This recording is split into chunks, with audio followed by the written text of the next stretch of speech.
मैं मूर्ख की केतक बात है, कोट पराधी तरियारे।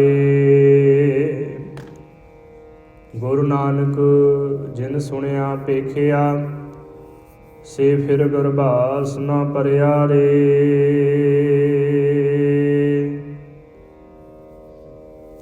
जो सूरा तिस ही होए मरना, जो भागै तिस जूनी फिरना।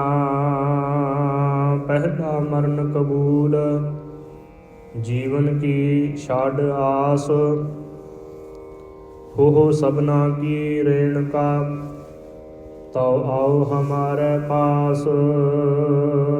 जाओ तो प्रेम खेलन का चाओ, सिर धार तली गली मेरी आओ। इत मार्ग पैर तरीजै, सिर दीजै कान ना कीजै।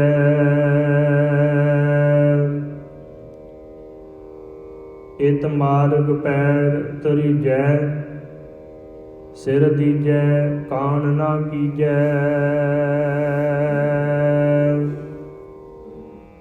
वाहिगुरु साहिब जी। सलोक गृह रचना अपारम, मन विलास स्वादम रस है।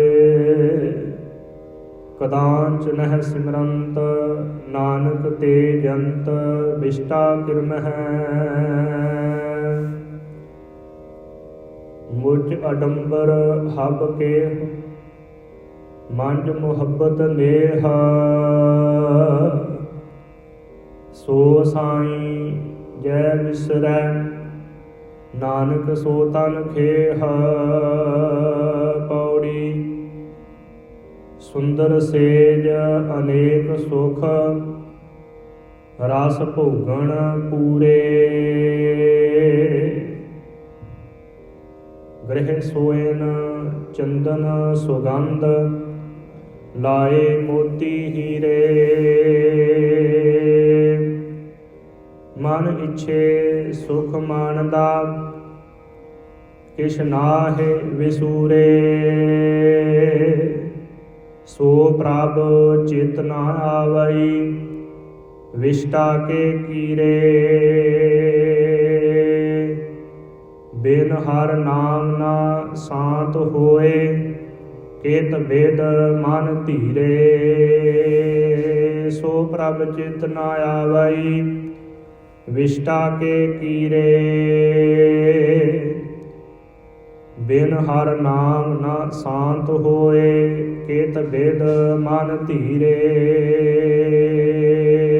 सलोक गृह रचना अपारम, मन विलास स्वादम रस है।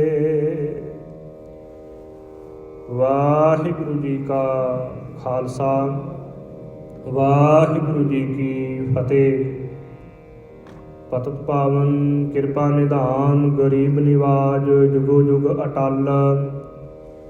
वालिए कुल आलम सरवरे कायनात, हजूरे अनवर शहनशाहे दो जहान।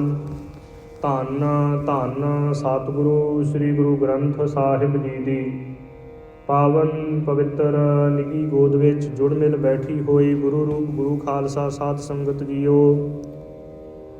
ਅੰਮ੍ਰਿਤ ਵੇਲੇ ਤੋਂ ਸਤਿਗੁਰੂ ਜੀ ਦੇ ਪਾਵਨ ਪਵਿੱਤਰ ਸੁੰਦਰ ਪ੍ਰਕਾਸ਼ ਹੋਏ। ਪੰਜਾਂ ਬਾਣੀਆਂ ਦੇ ਨਿਤਨੇਮ ਨਾਮ ਸਿਮਰਨ, ਸ੍ਰੀ ਆਸਾ ਜੀ ਦੀ ਵਾਰ ਦੇ ਮਨੋਹਰ ਰਸ ਭਿੰਨੇ ਕੀਰਤਨ, ਜੋ ਅੰਮ੍ਰਿਤ ਵੇਲੇ ਆਪਣੇ ਸੁਭਾਈਮਾਨ ਮੁਬਾਰਕ ਮੁਖਾਰ ਬਿੰਦ ਤੋਂ ਸਤਿਗੁਰੂ ਜੀ ਨੇ ਹੁਕਮਨਾਮੇ ਸਾਹਿਬ ਬਖਸ਼ੇ ਸਨ। ਉਹਨਾਂ ਦੀ ਵਿਚਾਰ ਵੀ ਆਪ ਜੀ ਨੇ ਸਰਵਣ ਕਰਕੇ ਲਾਹੇ ਪ੍ਰਾਪਤ ਕੀਤੇ। ਤੋ ਗੁਰੂ ਕੇ ਸਿੱਖੋ, ਗੁਰੂ ਨਾਨਕ ਸਿੱਖ ਗੁਰਦੁਆਰਾ ਸਾਹਿਬ ਜੀ ਦੇ ਮੁੱਖ ਸੇਵਾਦਾਰ, ਕੌਮ ਦੇ ਮਹਾਨ ਸ਼ਹੀਦ, ਅਤੀ ਸਤਿਕਾਰਯੋਗ ਭਾਈ ਸਾਹਿਬ ਭਾਈ ਹਰਦੀਪ ਸਿੰਘ ਜੀ ਨਿੱਜਰ, ਉਹਨਾਂ ਦੀ ਮਿੱਠੀ ਨਿੱਘੀ ਯਾਦ ਵਿੱਚ ਉਸੇ ਦਿਨ ਤੋਂ ਹੀ ਸਤਿਗੁਰੂ ਜੀ ਦੀ ਦਇਆ ਦਾ ਸਦਕਾ ਗੁਰੂ ਕੇ ਚਰਨਾਂ ਕਮਲਾਂ ਵਿੱਚ ਅਰਦਾਸ ਬੇਨਤੀ ਕਰਕੇ ਗੁਰੂ ਘਰ ਦੀ ਮਰਿਆਦਾ ਦੇ ਅਨੁਸਾਰ ਅੰਮ੍ਰਿਤ ਵੇਲੇ ਸਵੇਰ ਦੇ ਸਮੇਂ ਜੈਤਸਰੀ ਦੀ ਵਾਰ ਦੀ ਵਿਚਾਰ ਅਤੇ ਸ਼ਾਮ ਦੇ ਸਮੇਂ ਸਹਿਸਕ੍ਰਿਤੀ ਸ਼ਲੋਕਾ ਦੀ ਵਿਚਾਰ ਪ੍ਰਾਰੰਭ ਹੋਈ ਹੈ। ਗੁਰਦੁਆਰਾ ਸਾਹਿਬ ਵਿਖੇ 2 ਸ੍ਰੀ ਸਹਿਜ ਪਾਠ ਵੀ ਪ੍ਰਾਰੰਭ ਹੋਏ ਨੇ।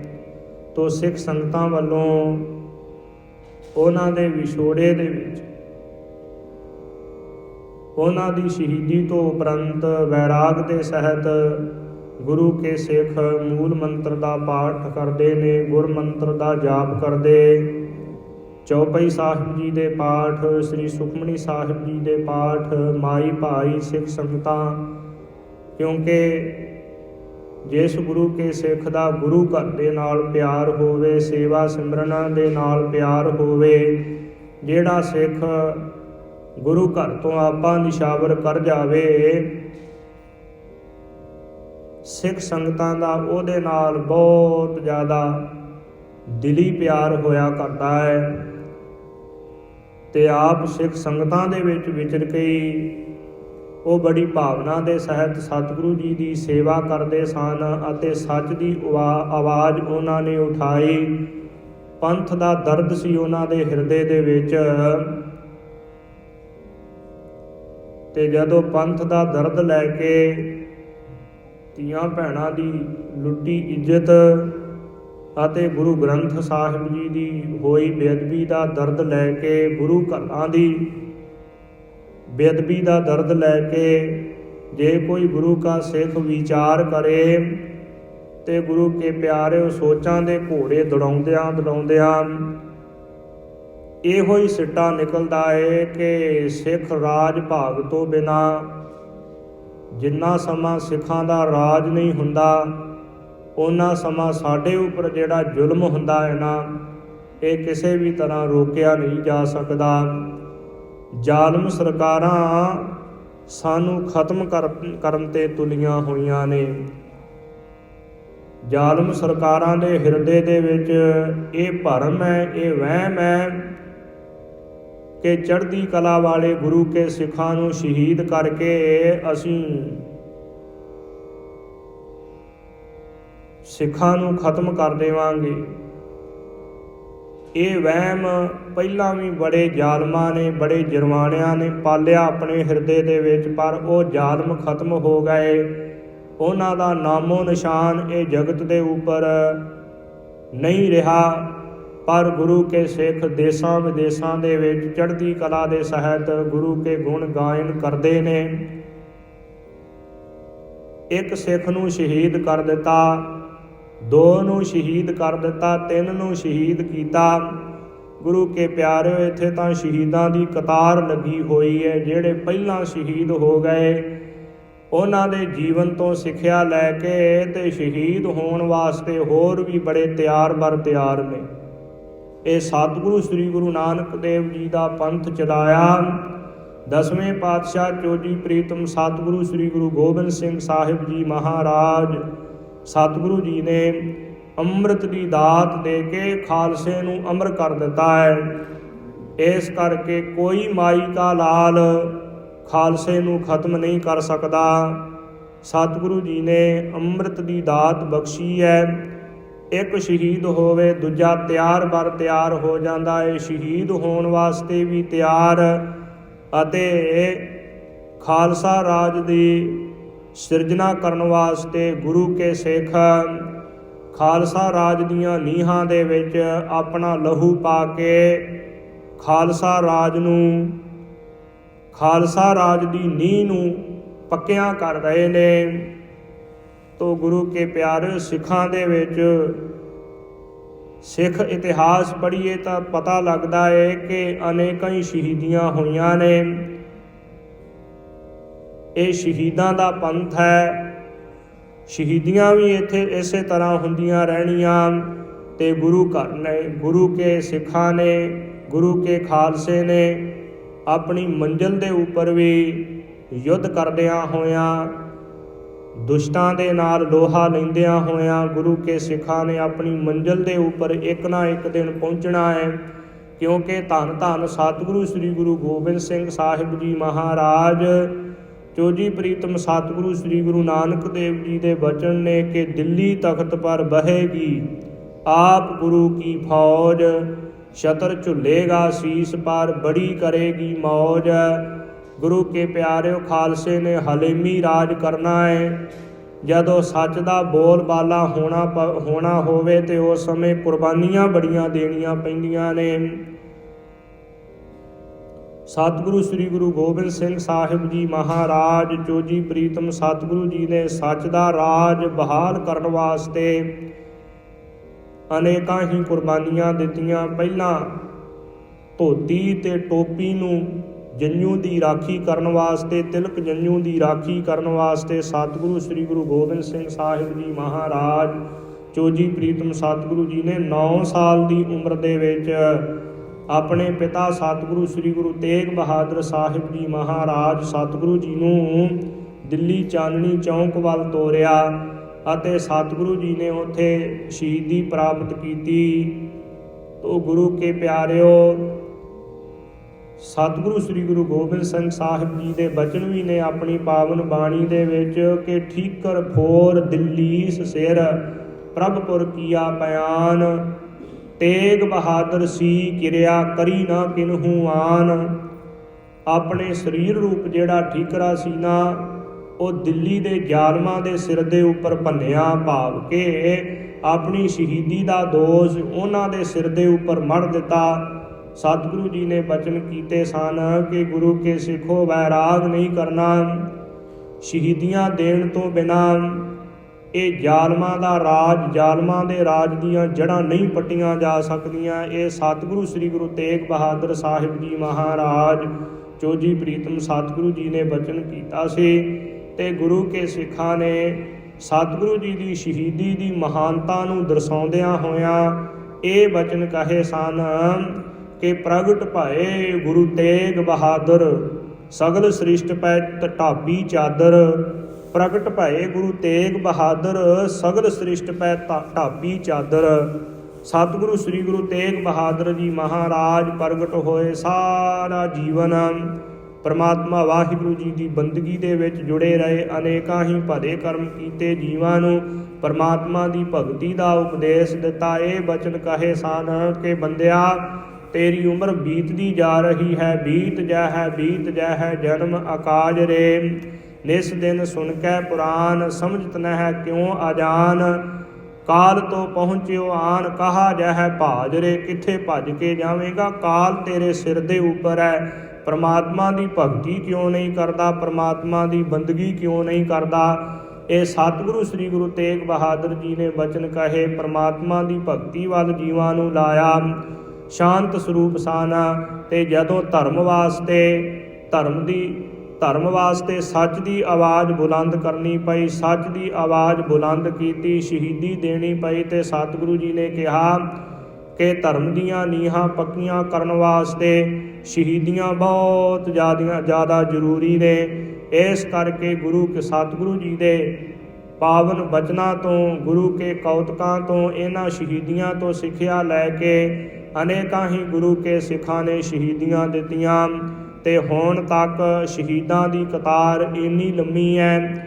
ਦੁਸ਼ਟ ਜ਼ਾਲਮ ਗੁਰੂ ਕੇ ਸਿੱਖਾਂ ਨੂੰ ਸ਼ਹੀਦ ਕਰੀ ਜਾ ਰਹੇ ਨੇ ਤੇ ਗੁਰੂ ਕੇ ਸ਼ਹੀਦਾਂ ਦੀ ਕਤਾਰ ਦੇ ਵਿੱਚ ਗੁਰੂ ਕੇ ਸਿੱਖ ਬੜੇ ਉਤਸ਼ਾਹ ਦੇ ਸਹਿਤ ਅੱਗੇ ਹੋ ਕੇ ਖੜ੍ਹਦੇ ਨੇ ਅਤੇ ਸੱਚ ਦੀ ਆਵਾਜ਼ ਬੁਲੰਦ ਕਰਦੇ ਨੇ। ਸਿੱਖ ਰਾਜ ਬਹਾਲ ਕਰਨ ਵਾਸਤੇ ਗੁਰੂ ਕੇ ਸਿੱਖ ਅਨੇਕਾਂ ਹੀ ਅੱਗੇ ਆਉਂਦੇ ਨੇ ਤੇ ਇਹ ਇਸੇ ਹੀ ਤਰ੍ਹਾਂ ਚੜ੍ਹਦੀ ਕਲਾ ਵਾਲੀ ਆਵਾਜ਼ ਬੁਲੰਦ ਹੁੰਦੀ ਰਹਿਣੀ ਹੈ। ਗੁਰੂ ਕੇ ਪਿਆਰਿਓ, ਇਹ ਗੁਰੂ ਕੀ ਪੰਥ ਦਾ, ਗੁਰੂ ਕੇ ਖਾਲਸੇ ਦਾ ਵੱਡਾ ਸਿਧਾਂਤ ਹੈ। ਸਤਿਗੁਰੂ ਜੀ ਨੇ ਇਹ ਸਭ ਕੁਝ ਬਖਸ਼ਿਆ। ਧੰਨ ਧੰਨ ਸਤਿਗੁਰੂ ਸ੍ਰੀ ਗੁਰੂ ਨਾਨਕ ਦੇਵ ਜੀ ਨੇ ਰਾਜ ਭਾਗ ਦਾ ਸੰਕਲਪ ਗੁਰੂ ਕੇ ਸਿੱਖਾਂ ਨੂੰ ਦਿੱਤਾ ਹੈ। ਜਦੋਂ ਧੰਨ ਧੰਨ ਸਤਿਗੁਰੂ ਸ੍ਰੀ ਗੁਰੂ ਨਾਨਕ ਦੇਵ ਜੀ ਮਹਾਰਾਜ ਚੋਜੀ ਪ੍ਰੀਤਮ ਸਤਿਗੁਰੂ ਜੀ ਮਨੀਪੁਰ ਦੇ ਇਲਾਕੇ ਦੇ ਵਿੱਚ ਗਏ, ਉੱਥੇ ਭਾਈ ਝੰਡੇ ਨੂੰ ਮਿਲੇ ਅਤੇ ਉੱਥੋਂ ਦਾ ਰਾਜਾ ਸੀ ਜਿਹੜਾ ਸੁਦਰਸੈਨ, ਉਹ ਵੀ ਸਤਿਗੁਰੂ ਜੀ ਦੇ ਦਰਸ਼ਨ ਕਰਨ ਆਇਆ। ਇੰਦਰਸੈਨ ਵੀ ਸਤਿਗੁਰੂ ਜੀ ਦੇ ਦਰਸ਼ਨ ਕਰਨ ਆਇਆ। ਭਾਈ ਝੰਡੇ ਨੂੰ ਗਿਆਨ ਦੇ ਕੇ, ਭਾਈ ਇੰਦਰਸੈਨ ਨੂੰ ਸੰਪੂਰਨ ਤੌਰ 'ਤੇ ਗਿਆਨ ਦੇ ਕੇ ਅਤੇ ਉੱਥੋਂ ਦਾ ਜਿਹੜਾ ਰਾਜਾ ਸੀ ਸੁਦਰਸੈਨ, ਉਹ ਰਾਜੇ ਦੇ ਅਧੀਨ 18 ਟਾਪੂਆਂ ਦੇ ਜਿਹੜੇ ਰਾਜੇ ਸਨ, ਉਹਨਾਂ 18 ਰਾਜਿਆਂ ਨੂੰ ਰਾਜੇ ਦੇ ਅਧੀਨ ਕਰ ਦਿੱਤਾ ਅਤੇ ਕਿਹਾ ਕਿ ਸੁਦਰਸੈਨ, ਤੁਸੀਂ ਜਿਹੜਾ ਇਹ 18 ਰਾਜਿਆਂ ਨੇ 18 ਟਾਪੂਆਂ ਦੇ ਉੱਤੇ ਰਾਜ ਕਰਨਾ ਹੈ ਨਾ, ਇਹ ਭਾਈ ਝੰਡੇ ਤੋਂ ਪੁੱਛ ਕੇ ਧਰਮ ਦੇ ਅਧੀਨ ਰਾਜ ਕਰਨਾ ਹੈ। ਭਾਵ ਕਿ ਧਰਮ ਦੀ ਧੁਜਾ ਦੇ ਥੱਲੇ ਖੜ ਕੇ, ਧਰਮ ਦੇ ਨਿਸ਼ਾਨ ਸਾਹਿਬ ਦੇ ਸਨਮੁਖ ਰਹਿ ਕੇ, ਧਰਮ ਦੇ ਸਨਮੁਖ ਰਹਿ ਕੇ ਧਰਮ ਦਾ ਰਾਜ ਕਰਨਾ ਹੈ। ਤੋ ਗੁਰੂ ਕੇ ਪਿਆਰਿਓ, ਰਾਜ ਦਾ ਸੰਕਲਪ ਸਤਿਗੁਰੂ ਸ੍ਰੀ ਗੁਰੂ ਨਾਨਕ ਦੇਵ ਜੀ ਨੇ ਦਿੱਤਾ। ਜਿੱਥੇ ਜਿੱਥੇ ਵੀ ਰਾਜਿਆਂ ਦੇ ਪਾਸ ਗਏ, ਰਾਜਿਆਂ ਨੂੰ ਕਿਹਾ ਕਿ ਧਰਮ ਦਾ ਰਾਜ ਕਰੋ, ਕਿਸੇ ਦੇ ਨਾਲ ਧੱਕੇਸ਼ਾਹੀ ਨਹੀਂ ਹੋਣੀ ਚਾਹੀਦੀ, ਕਿਸੇ ਦੇ ਉੱਪਰ ਜ਼ੁਲਮ ਨਹੀਂ ਹੋਣਾ ਚਾਹੀਦਾ। ਤੋ ਗੁਰੂ ਕੇ ਪਿਆਰਿਓ, ਸਤਿਗੁਰੂ ਸ੍ਰੀ ਗੁਰੂ ਨਾਨਕ ਦੇਵ ਜੀ ਨੇ ਸਾਨੂੰ ਧਰਮ ਦੇ ਰਾਜ ਦਾ ਸੰਕਲਪ ਦਿੱਤਾ ਹੈ। ਸ੍ਰਿਸ਼ਟੀ ਦੇ ਮਾਲਕ, ਸ੍ਰਿਸ਼ਟੀ ਦੇ ਰਚਾਇਤਾ ਧੰਨ ਧੰਨ ਸਤਿਗੁਰੂ ਸ੍ਰੀ ਗੁਰੂ ਨਾਨਕ ਦੇਵ ਜੀ ਨੇ ਕਿਰਪਾ ਕੀਤੀ, ਜਿਨ੍ਹਾਂ ਦੀ ਵਡਿਆਈ ਕਰਦਿਆਂ ਹੋਇਆਂ ਭੱਟ ਸਾਹਿਬਾਨਾਂ ਨੇ ਆਪਣੀ ਪਾਵਨ ਬਾਣੀ ਦੇ ਵਿੱਚ ਬਚਨ ਕੀਤੇ ਨੇ ਕਿ ਆਪ ਨਾਰਾਇਣ ਕਲਾ ਧਾਰ, ਜਗ ਮਹਿ ਪਰਵਰਿਓ, ਨਿਰੰਕਾਰ ਆਕਾਰ, ਜੋਤ ਜਗ ਮੰਡਲ ਕਰਿਓ। ਐਸੇ ਬਚਨ ਕੀਤੇ ਨੇ। ਆਪ ਨਿਰੰਕਾਰ ਆਕਾਰ ਪੁਰਖ ਪਰਮੇਸ਼ਰ ਵਾਹਿਗੁਰੂ ਨਾਨਕ ਨਾਮ ਰਖਾ ਕੇ ਇਹ ਜਗਤ ਦੇ ਉੱਪਰ ਕਲਯੁਗ ਦੇ ਸਮੇਂ ਦੇ ਵਿੱਚ ਅਵਤਾਰ ਧਾਰਨ ਕੀਤਾ। ਜਿਸ ਰਾਜ ਦੀ ਨੀਂਹ ਸਤਿਗੁਰੂ ਸ੍ਰੀ ਗੁਰੂ ਨਾਨਕ ਦੇਵ ਜੀ ਮਹਾਰਾਜ, ਧੰਨ ਧੰਨ ਸਤਿਗੁਰੂ ਸ੍ਰੀ ਗੁਰੂ ਗੋਬਿੰਦ ਸਿੰਘ ਸਾਹਿਬ ਜੀ ਮਹਾਰਾਜ ਅਤੇ ਗੁਰੂ ਕੇ ਸਿੱਖ ਬਾਬਾ ਬੰਦਾ ਸਿੰਘ ਬਹਾਦਰ ਜੀ ਨੇ ਰੱਖੀ ਹੋਵੇ, ਉਹ ਰਾਜ ਜ਼ਰੂਰ ਬਾਰ ਜ਼ਰੂਰ ਜਗਤ ਦੇ ਉੱਪਰ ਹੋਵੇਗਾ। ਅਤੇ ਗੁਰੂ ਕੇ ਸਿੱਖ ਰਾਜ ਕਰਨ ਕੇ ਗੁਰੂ ਕੇ ਬਚਨਾਂ ਦੇ ਉੱਪਰ ਵਿਸ਼ਵਾਸ ਕਰਨਾ ਚਾਹੀਦਾ ਹੈ।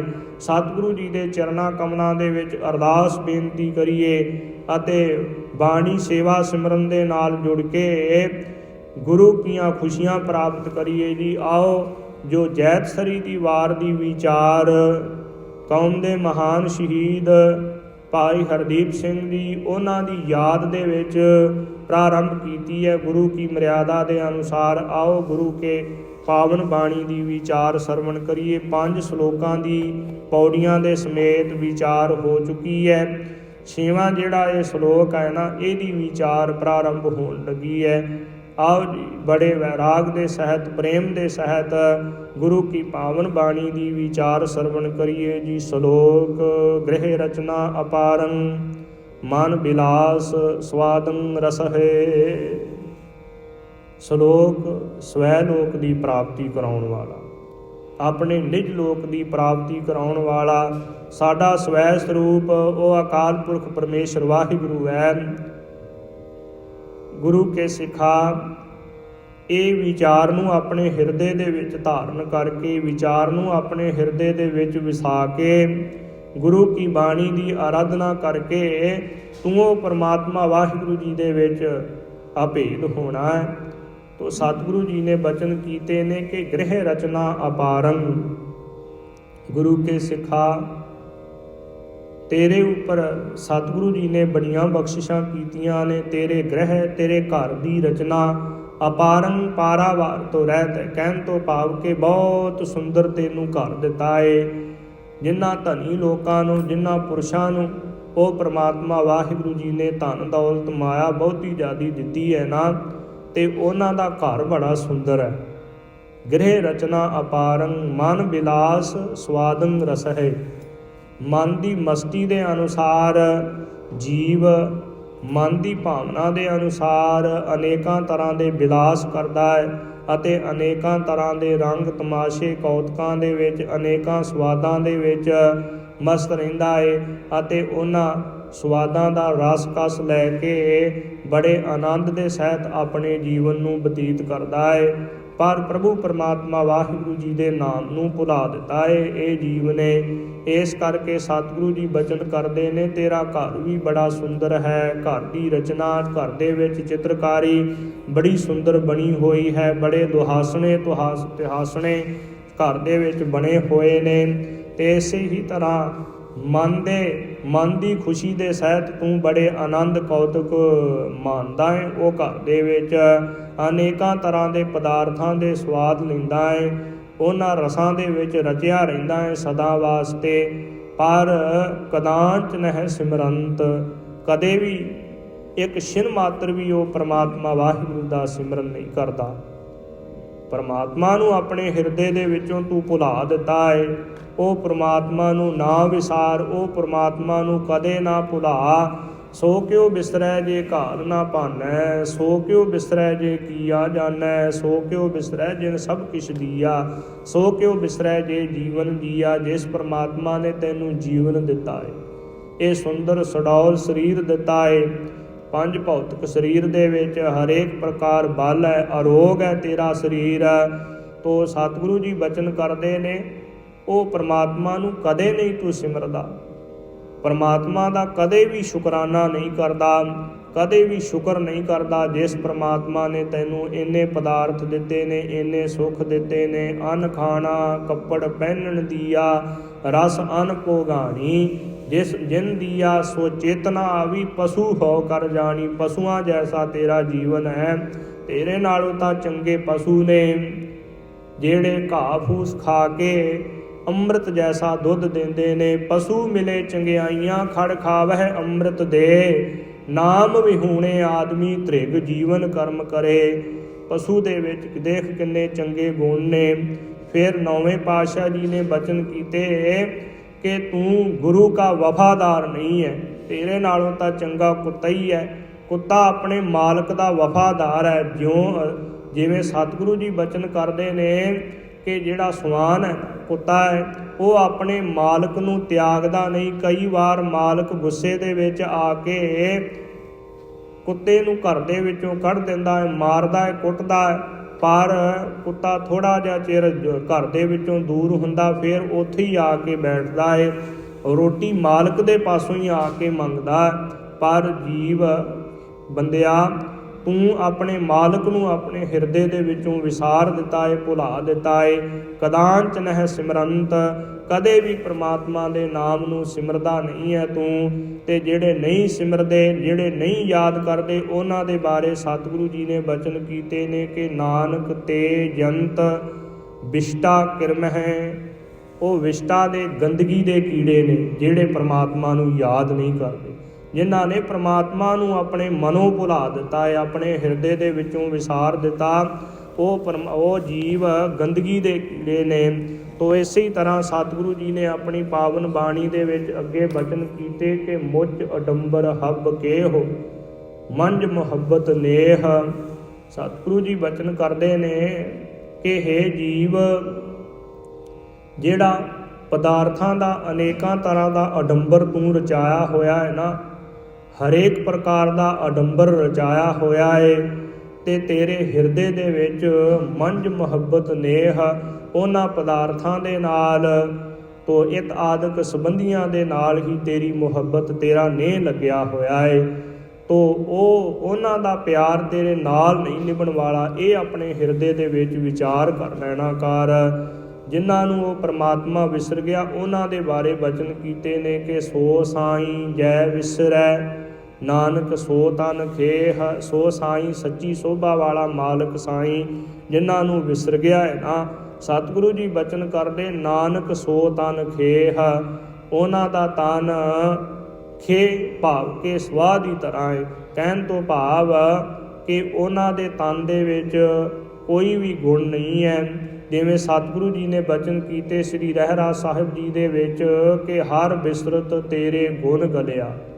ਬੰਦਿਆ, ਤੂੰ ਪਰਮਾਤਮਾ ਨੂੰ ਆਪਣੇ ਹਿਰਦੇ ਦੇ ਵਿੱਚੋਂ ਭੁਲਾ ਦਿੱਤਾ ਏ, ਤੇਰੇ ਗੁਣ ਗਲ ਗਏ ਨੇ। ਕਹਿਣ ਤੋਂ ਭਾਵ ਤੂੰ ਤੇਰੇ ਅੰਦਰ ਸ੍ਰੇਸ਼ਟ ਗੁਣ ਕੋਈ ਵੀ ਨਹੀਂ ਦਿਖਾਈ ਦਿੰਦਾ। ਤੂੰ ਪਰਮਾਤਮਾ ਨੂੰ ਹਿਰਦੇ ਦੇ ਵਿੱਚੋਂ ਭੁਲਾ ਦਿੱਤਾ। ਤੇਰਾ ਤਨ ਖੇਹ ਦੀ ਤਰ੍ਹਾਂ ਹੈ। ਤੋ ਇਹ ਜਾਣ ਲੈਣਾ ਕਰ ਆਪਣੇ ਹਿਰਦੇ ਦੇ ਵਿੱਚ ਪਰਮਾਤਮਾ ਨੂੰ ਵਿਸਾਰ ਦਿੱਤਾ ਹੈ ਤੂੰ। ਇਹ ਪੌੜੀ ਦੇ ਵਿੱਚ ਅੱਗੇ ਕਿਰਪਾ ਕਰਦੇ ਨੇ ਕਿ ਸੁੰਦਰ ਸੇਜ ਅਨੇਕ ਸੁਖ, ਭਾਵੇਂ ਦੁੱਧ ਚਿੱਟੀਆਂ ਸੁੰਦਰ ਸੇਜਾਂ ਦੇ ਉੱਪਰ ਤੂੰ ਆਰਾਮ ਕਰਦਾ ਹੈ, ਸੁਖ ਮਾਣਦਾ ਹੈ। ਅਨੇਕਾਂ ਪ੍ਰਕਾਰ ਦੇ ਤੇਰੇ ਕੋਲ ਸੁਖ ਨੇ, ਰਸ ਭੋਗਣ ਪੂਰਨ ਤੌਰ 'ਤੇ ਰਸ ਭੋਗਦਾ ਹੈ, ਪਦਾਰਥਾਂ ਦੇ ਭੋਗਾਂ ਨੂੰ ਭੋਗਣਾ ਹੈ, ਵਿਸ਼ਿਆਂ ਦੇ ਭੋਗਾਂ ਨੂੰ ਪੂਰਨ ਤੌਰ 'ਤੇ ਭੋਗਣਾ ਹੈ। ਅਨੇਕਾਂ ਪ੍ਰਕਾਰ ਦੀਆਂ ਖੁਰਾਕਾਂ ਲੈ ਕੇ ਤੇ ਵਿਸ਼ਿਆਂ ਦੇ ਭੋਗਾਂ ਨੂੰ ਪੂਰਨ ਤੌਰ 'ਤੇ ਭੋਗਣਾ ਹੈ। ਪਰ ਇਹ ਜਾਣ ਲੈ ਕਿ ਭੋਗਾਂ ਨੂੰ ਤੂੰ ਨਹੀਂ ਭੋਗ ਰਿਹਾ, ਭੋਗ ਤੈਨੂੰ ਭੋਗ ਰਹੇ ਨੇ।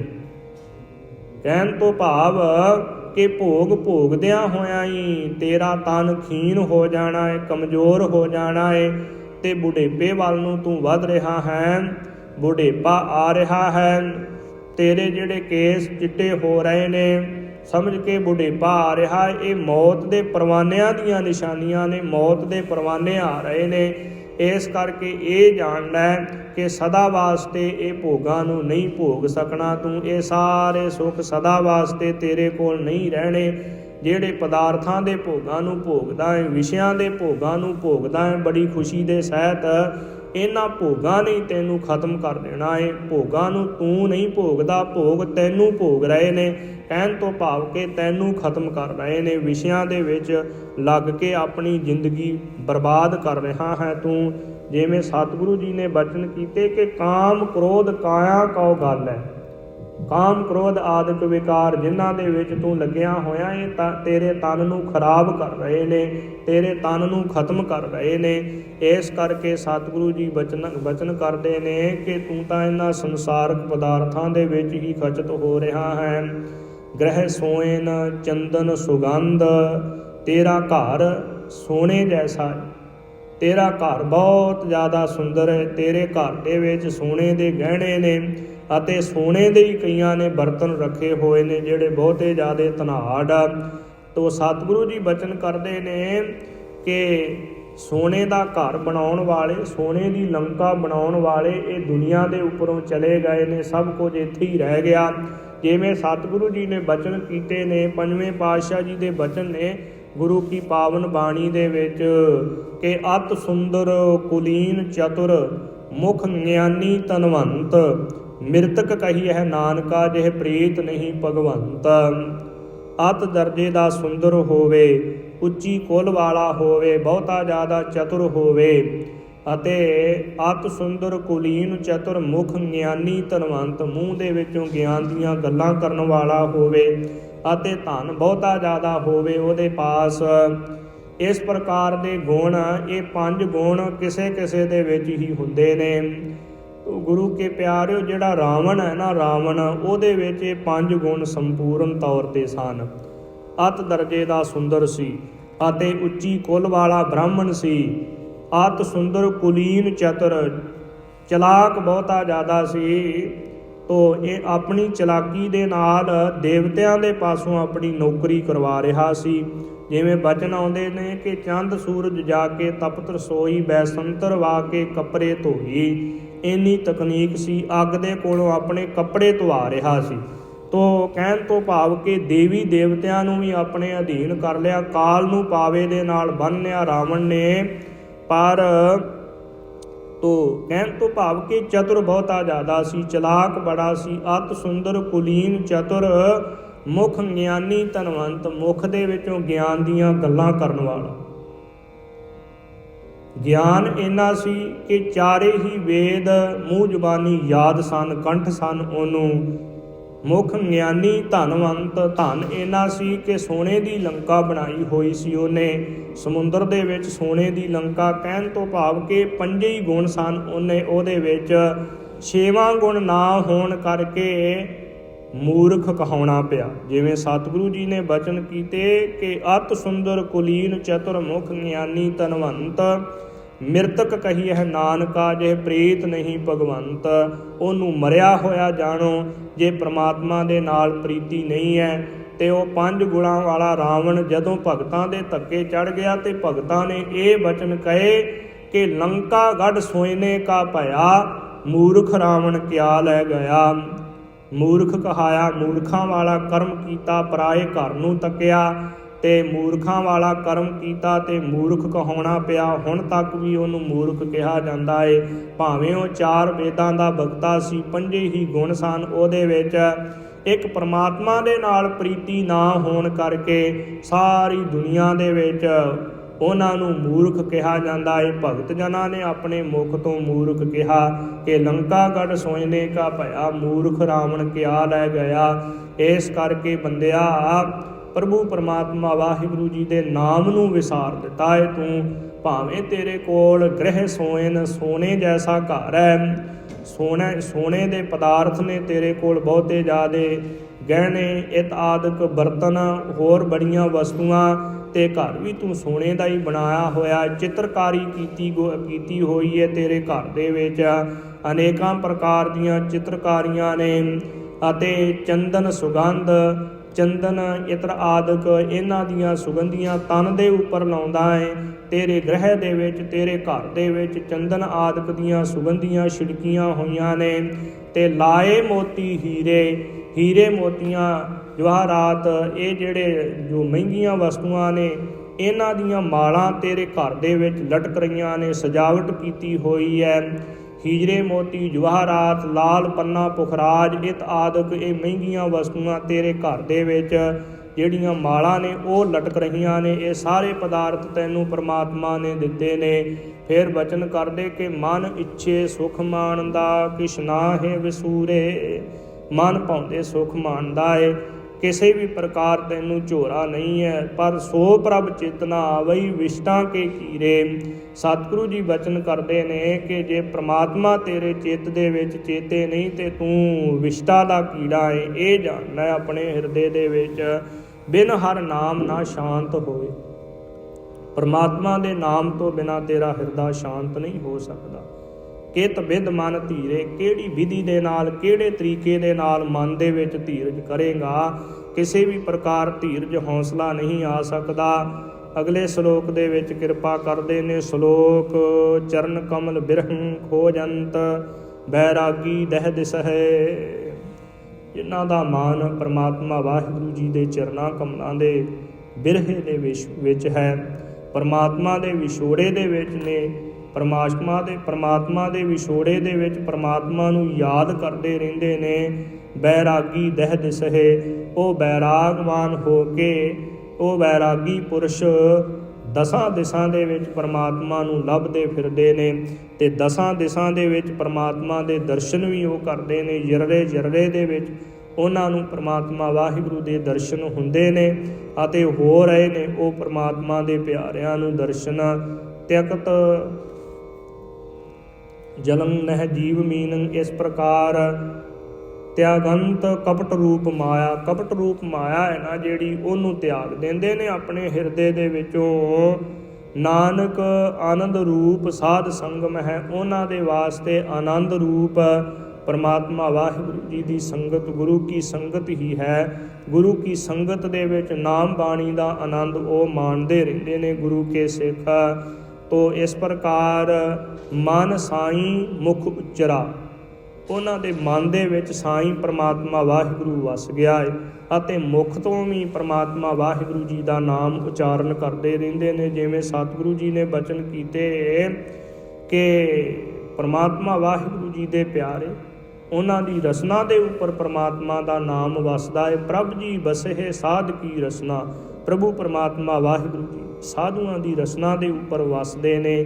ਤੋ ਮਨ ਸਾਈਂ ਮੁਖ ਉਚਰਾ, ਵੱਤਾ ਹੱਬੇ ਲੋ, ਉਹਨਾਂ ਦਾ ਮਨ ਹੈ ਨਾ ਜਿਹੜਾ ਸਾਰੀ ਸ੍ਰਿਸ਼ਟੀ ਦੇ ਪਦਾਰਥਾਂ ਵੱਲੋਂ ਫਿਰ ਗਿਆ ਹੈ। ਵੱਤਾ ਤੋਂ ਭਾਵ ਫਿਰ ਗਿਆ ਹੈ ਉਹਨਾਂ ਦਾ ਮਨ, ਕਹਿਣ ਤੋਂ ਭਾਵ ਕਿ ਸਾਰੀ ਸ੍ਰਿਸ਼ਟੀ ਦੇ ਪਦਾਰਥ ਉਹਨਾਂ ਨੂੰ ਭਾਉਂਦੇ ਨਹੀਂ, ਉਹਨਾਂ ਨੂੰ ਚੰਗੇ ਨਹੀਂ ਲੱਗਦੇ। ਜਿਨ੍ਹਾਂ ਦਾ ਮਨ, ਜਿਹੜੇ ਮਨ ਕਰਕੇ ਮੁਖ ਕਰਕੇ ਪਰਮਾਤਮਾ ਦਾ ਨਾਮ ਜਪਦੇ ਨੇ ਅਤੇ ਜਿਨ੍ਹਾਂ ਦੇ ਹਿਰਦੇ ਦੇ ਵਿੱਚ ਪਰਮਾਤਮਾ ਸਾਖਿਆਤ ਰੂਪ ਪ੍ਰਗਟ ਹੋ ਗਿਆ, ਉਹ ਪਦਾਰਥਾਂ ਵੱਲੋਂ ਦੂਰ ਹੋ ਜਾਂਦੇ ਨੇ। ਸਾਰੇ ਜਗਤ ਦੇ ਪਦਾਰਥਾਂ ਨੂੰ, ਸਾਰੀ ਸ੍ਰਿਸ਼ਟੀ ਦੇ ਪਦਾਰਥਾਂ ਨੂੰ ਨਾਸਵੰਤ ਸਮਝਦੇ ਨੇ। ਮਾਤ ਲੋਕ ਤੋਂ ਲੈ ਕੇ ਬ੍ਰਹਮ ਲੋਕ ਤੱਕ ਉਹ ਗੁਰਮੁਖ ਪਿਆਰੇ, ਉਹ ਪ੍ਰਮਾਤਮਾ ਵਾਹਿਗੁਰੂ ਜੀ ਦੇ ਪਿਆਰੇ ਮਾਤ ਲੋਕ ਤੋਂ ਲੈ ਕੇ ਬ੍ਰਹਮ ਲੋਕ ਤੱਕ ਜਿੰਨੇ ਵੀ ਪਦਾਰਥ ਨੇ ਨਾ, ਉਹਨਾਂ ਨੂੰ ਕਾਂ ਦੀ ਵਿਸ਼ਟਾਂ ਤਰ੍ਹਾਂ ਜਾਣਦੇ ਨੇ। ਐਸੀ ਉਹਨਾਂ ਦੀ ਉੱਚੀ ਸੁੱਚੀ ਅਵਸਥਾ ਹੈ ਪ੍ਰਭੂ ਪਰਮਾਤਮਾ ਵਾਹਿਗੁਰੂ ਜੀ ਦੇ ਪਿਆਰਿਆਂ ਦੀ। ਸਤਿਗੁਰੂ ਜੀ ਬਚਨ ਕਰਦੇ ਨੇ ਕਿ ਨਾਨਕ ਹਬ ਅਡੰਬਰ ਕੂੜਿਆ। ਉਹਨਾਂ ਪਿਆਰਿਆਂ ਵਾਸਤੇ, ਉਹਨਾਂ ਭਗਤ ਜਨਾਂ ਵਾਸਤੇ, ਪਰਮਾਤਮਾ ਦੇ ਸੇਵਕਾਂ ਵਾਸਤੇ ਜਿੰਨਾ ਵੀ ਇਹ ਅਡੰਬਰ ਦਿਖਾਈ ਦੇ ਰਿਹਾ ਹੈ, ਇਹ ਸਾਰਾ ਕੂੜਿਆ, ਝੂਠਾ ਹੈ। ਸੁਣ ਜੀਵਾ ਸੱਚੀ ਸੋਏ, ਉਹਨਾਂ ਦਾ ਜੀਵਨ ਕਿਵੇਂ ਬਚਿਆ ਹੋਇਆ। ਸੱਚੇ ਪਰਮਾਤਮਾ ਦੀ ਸੱਚੀ ਸੋਭਾ ਸੁਣ ਕੇ ਉਹ ਜਿਉਂਦੇ ਨੇ। ਗੁਰੂ ਕੇ ਪਿਆਰਿਓ, ਅੱਗੇ ਸਤਿਗੁਰੂ ਜੀ ਨੇ ਆਪਣੇ ਸੁਭਾਈਮਾਨ ਮੁਖਾਰ ਬਿੰਦ ਤੋਂ ਇਹ ਪੌੜੀ ਦੇ ਵਿੱਚ ਜਿਹੜੀ ਕਿਰਪਾ ਕੀਤੀ ਹੈ ਨਾ, ਗੁਰੂ ਕੇ ਪਿਆਰਿਓ, ਇਹ ਪੌੜੀ ਦੀ ਉਥਾਨਕਾ ਇਸ ਪ੍ਰਕਾਰ ਹੈ। ਇੱਕ ਵਾਰ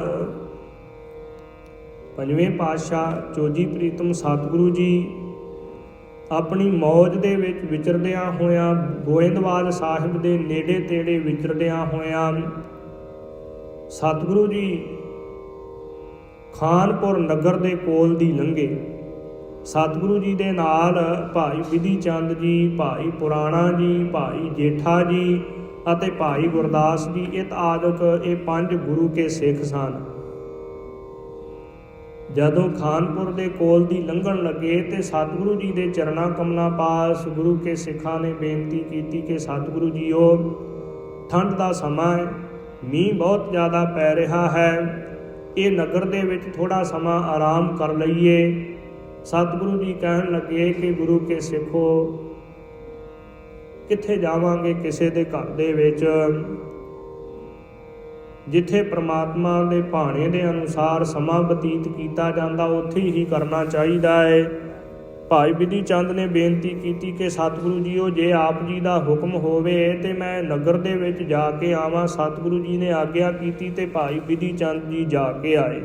ਗਏ ਨਗਰ ਦੇ ਵਿੱਚ, ਕਿਸੇ ਘਰ ਦੇ ਵਿੱਚ ਤਾਂ ਨਾਚ ਹੋ ਰਿਹਾ ਹੈ, ਕਿਸੇ ਘਰ ਦੇ ਵਿੱਚ ਸਖੇ ਸੰਬੰਧੀ ਪ੍ਰਾਹੁਣੇ ਬਹੁਤੇ ਜ਼ਿਆਦੇ ਆਏ ਹੋਏ ਨੇ। ਕਈਆਂ ਘਰਾਂ ਦੇ ਵਿੱਚ ਸ਼ਰਾਬਾਂ ਉੱਡ ਰਹੀਆਂ ਨੇ, ਕਿਉਂਕਿ ਖਾਨਾਂ ਦਾ ਮੁਸਲਮਾਨਾਂ ਦਾ ਉਹ ਨਗਰ ਸੀ, ਬਹੁਤੇ ਜ਼ਿਆਦੇ ਹੰਕਾਰੀ ਸਨ। ਜਿੱਥੇ ਵੀ ਜਾ ਕੇ ਭਾਈ ਬਿਧੀ ਚੰਦ ਨੇ ਪੁੱਛਿਆ, ਸਾਰਿਆਂ ਨੇ ਜਵਾਬ ਦੇ ਦਿੱਤਾ। ਭਾਈ ਬਿਧੀ ਚੰਦ ਜੀ ਉਦਾਸ ਹੋ ਕੇ ਸਤਿਗੁਰੂ ਜੀ ਦੇ ਪਾਸ ਆ ਗਏ। ਸਤਿਗੁਰੂ ਜੀ ਨੂੰ ਬੇਨਤੀ ਕੀਤੀ ਕਿ ਸਤਿਗੁਰੂ ਜੀਓ, ਐਸਾ ਵਰਤਾਰਾ ਵਰਤ ਰਿਹਾ ਹੈ ਇਹਨਾਂ ਘਰਾਂ ਦੇ ਵਿੱਚ, ਇਹ ਮਨਮੁਖ ਲੋਕ ਨੇ।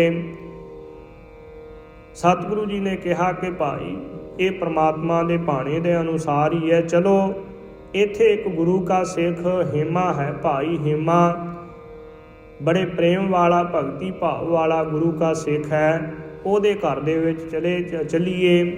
ਸਤਿਗੁਰੂ ਜੀ ਕੋਹ ਦੂਰ ਗਏ ਤੇ ਜੰਗਲ ਦੇ ਵਿੱਚ ਉਹਦਾ ਘਰ ਸੀ।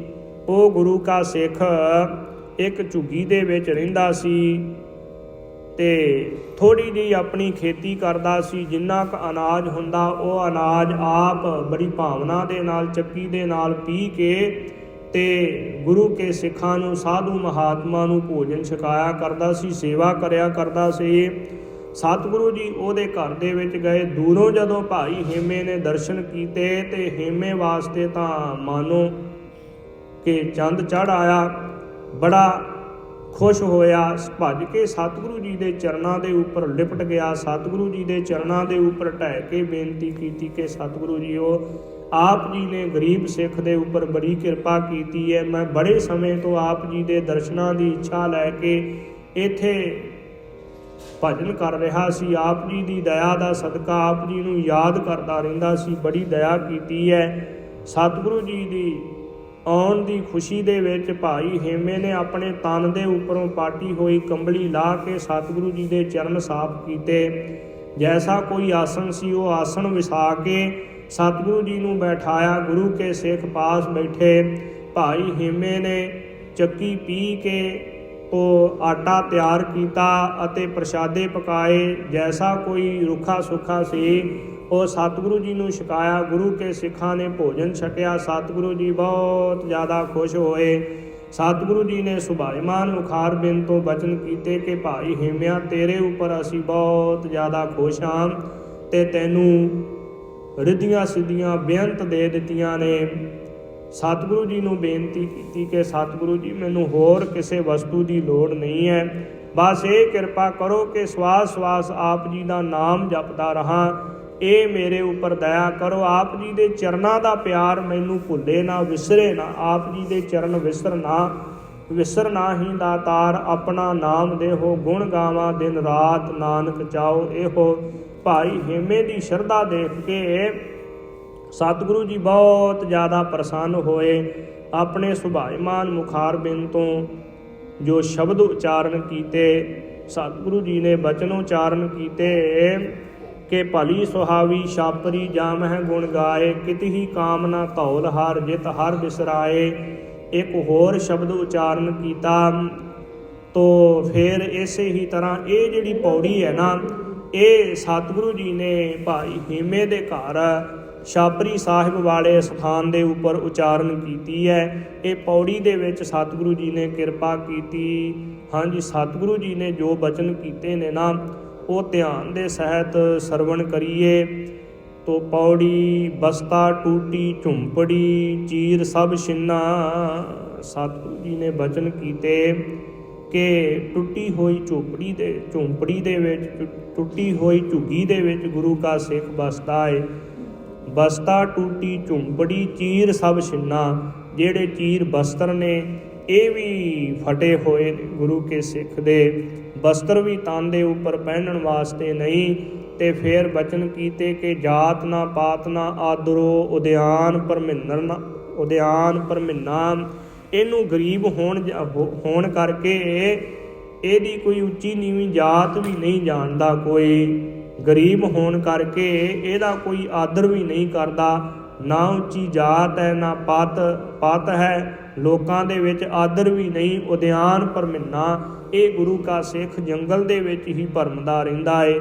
ਕੋਈ ਗੁਰੂ ਕਾ ਸਿੱਖ ਉਹਦੀ ਉੱਚੀ ਜਾਤ ਵੀ ਨਾ ਹੋਵੇ, ਉਹਦੀ ਇੱਜ਼ਤ ਵੀ ਨਾ ਹੋਵੇ, ਲੋਕਾਂ ਦੇ ਵਿੱਚ ਕੋਈ ਆਦਰ ਵੀ ਨਾ ਕਰਦਾ ਹੋਵੇ, ਜੰਗਲਾਂ ਦੇ ਵਿੱਚ ਭਰਮਦਾ ਫਿਰਦਾ ਹੋਵੇ। ਮਿੱਤਰ ਨਾ ਇੱਠ ਧਨ ਰੂਪਹੀਨ। ਨਾ ਕੋਈ ਮਿੱਤਰ ਹੋਵੇ, ਨਾ ਕੋਈ ਪਿਆਰਾ ਹੋਵੇ, ਧਨ ਤੋਂ ਵੀ ਹੀਣਾ ਹੋਵੇ, ਰੂਪ ਤੋਂ ਵੀ ਹੀਣਾ ਹੋਵੇ, ਰੂਪ ਵੀ ਕੋਝਾ ਜਿਹਾ ਹੋਵੇ।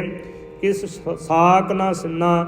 ਗੁਰੂ ਕੇ ਪਿਆਰਿਓ, ਜਦੋਂ ਗਰੀਬੀ ਹੋਵੇ ਨਾ ਬੰਦੇ ਕੋਲ, ਤੇ ਉਸ ਸਮੇਂ ਜਿਹੜੇ ਸਖੇ ਸੰਬੰਧੀ ਨੇ, ਸੱਜਣ ਮਿੱਤਰ ਨੇ, ਜਿਹੜੇ ਰਿਸ਼ਤੇਦਾਰ ਨੇ, ਉਹ ਵੀ ਨੇੜੇ ਕੋਈ ਨਹੀਂ ਲੱਗਦਾ। ਫੇਰ ਤੋ ਸਤਿਗੁਰੂ ਜੀ ਬਚਨ ਕਰਦੇ ਨੇ, ਭਾਵੇਂ ਇਹ ਗੁਰੂ ਕੇ ਸਿੱਖ ਦੀ ਝੁੰਪੜੀ ਵੀ ਟੁੱਟੀ ਹੋਈ ਹੈ, ਟੁੱਟੀ ਹੋਈ ਝੁੰਪੜੀ ਦੇ ਵਿੱਚ ਝੁੱਗੀ ਦੇ ਵਿੱਚ ਵਸਦਾ ਏ, ਇਹਦੇ ਬਸਤਰ ਫਟੇ ਹੋਏ ਨੇ, ਬਸਤਰ ਪਹਿਨਣ ਵਾਸਤੇ ਨਹੀਂ, ਜਾਤ ਵੀ ਉੱਚੀ ਨਹੀਂ ਹੈ, ਪੱਤ ਵੀ ਨਹੀਂ ਹੈ, ਕੋਈ ਆਦਰ ਵੀ ਨਹੀਂ ਦਿੰਦਾ, ਜੰਗਲਾਂ ਦੇ ਵਿੱਚ ਭਰਮਦਾ ਰਹਿੰਦਾ ਏ। ਇਹਦਾ ਕੋਈ ਮਿੱਤਰ ਦੋਸਤ ਪਿਆਰਾ ਵੀ ਨਹੀਂ ਹੈ, ਧਨ ਤੋਂ ਵੀ ਹੀਣਾ ਹੈ, ਰੂਪ ਤੋਂ ਵੀ ਹੀਣਾ, ਸਖੇ ਸੰਬੰਧੀ ਵੀ ਇਹਦਾ ਮਾਣ ਆਦਰ ਨਹੀਂ ਕਰਦੇ, ਇਹਦੇ ਨਾਲ ਨਹੀਂ ਖੜਦੇ।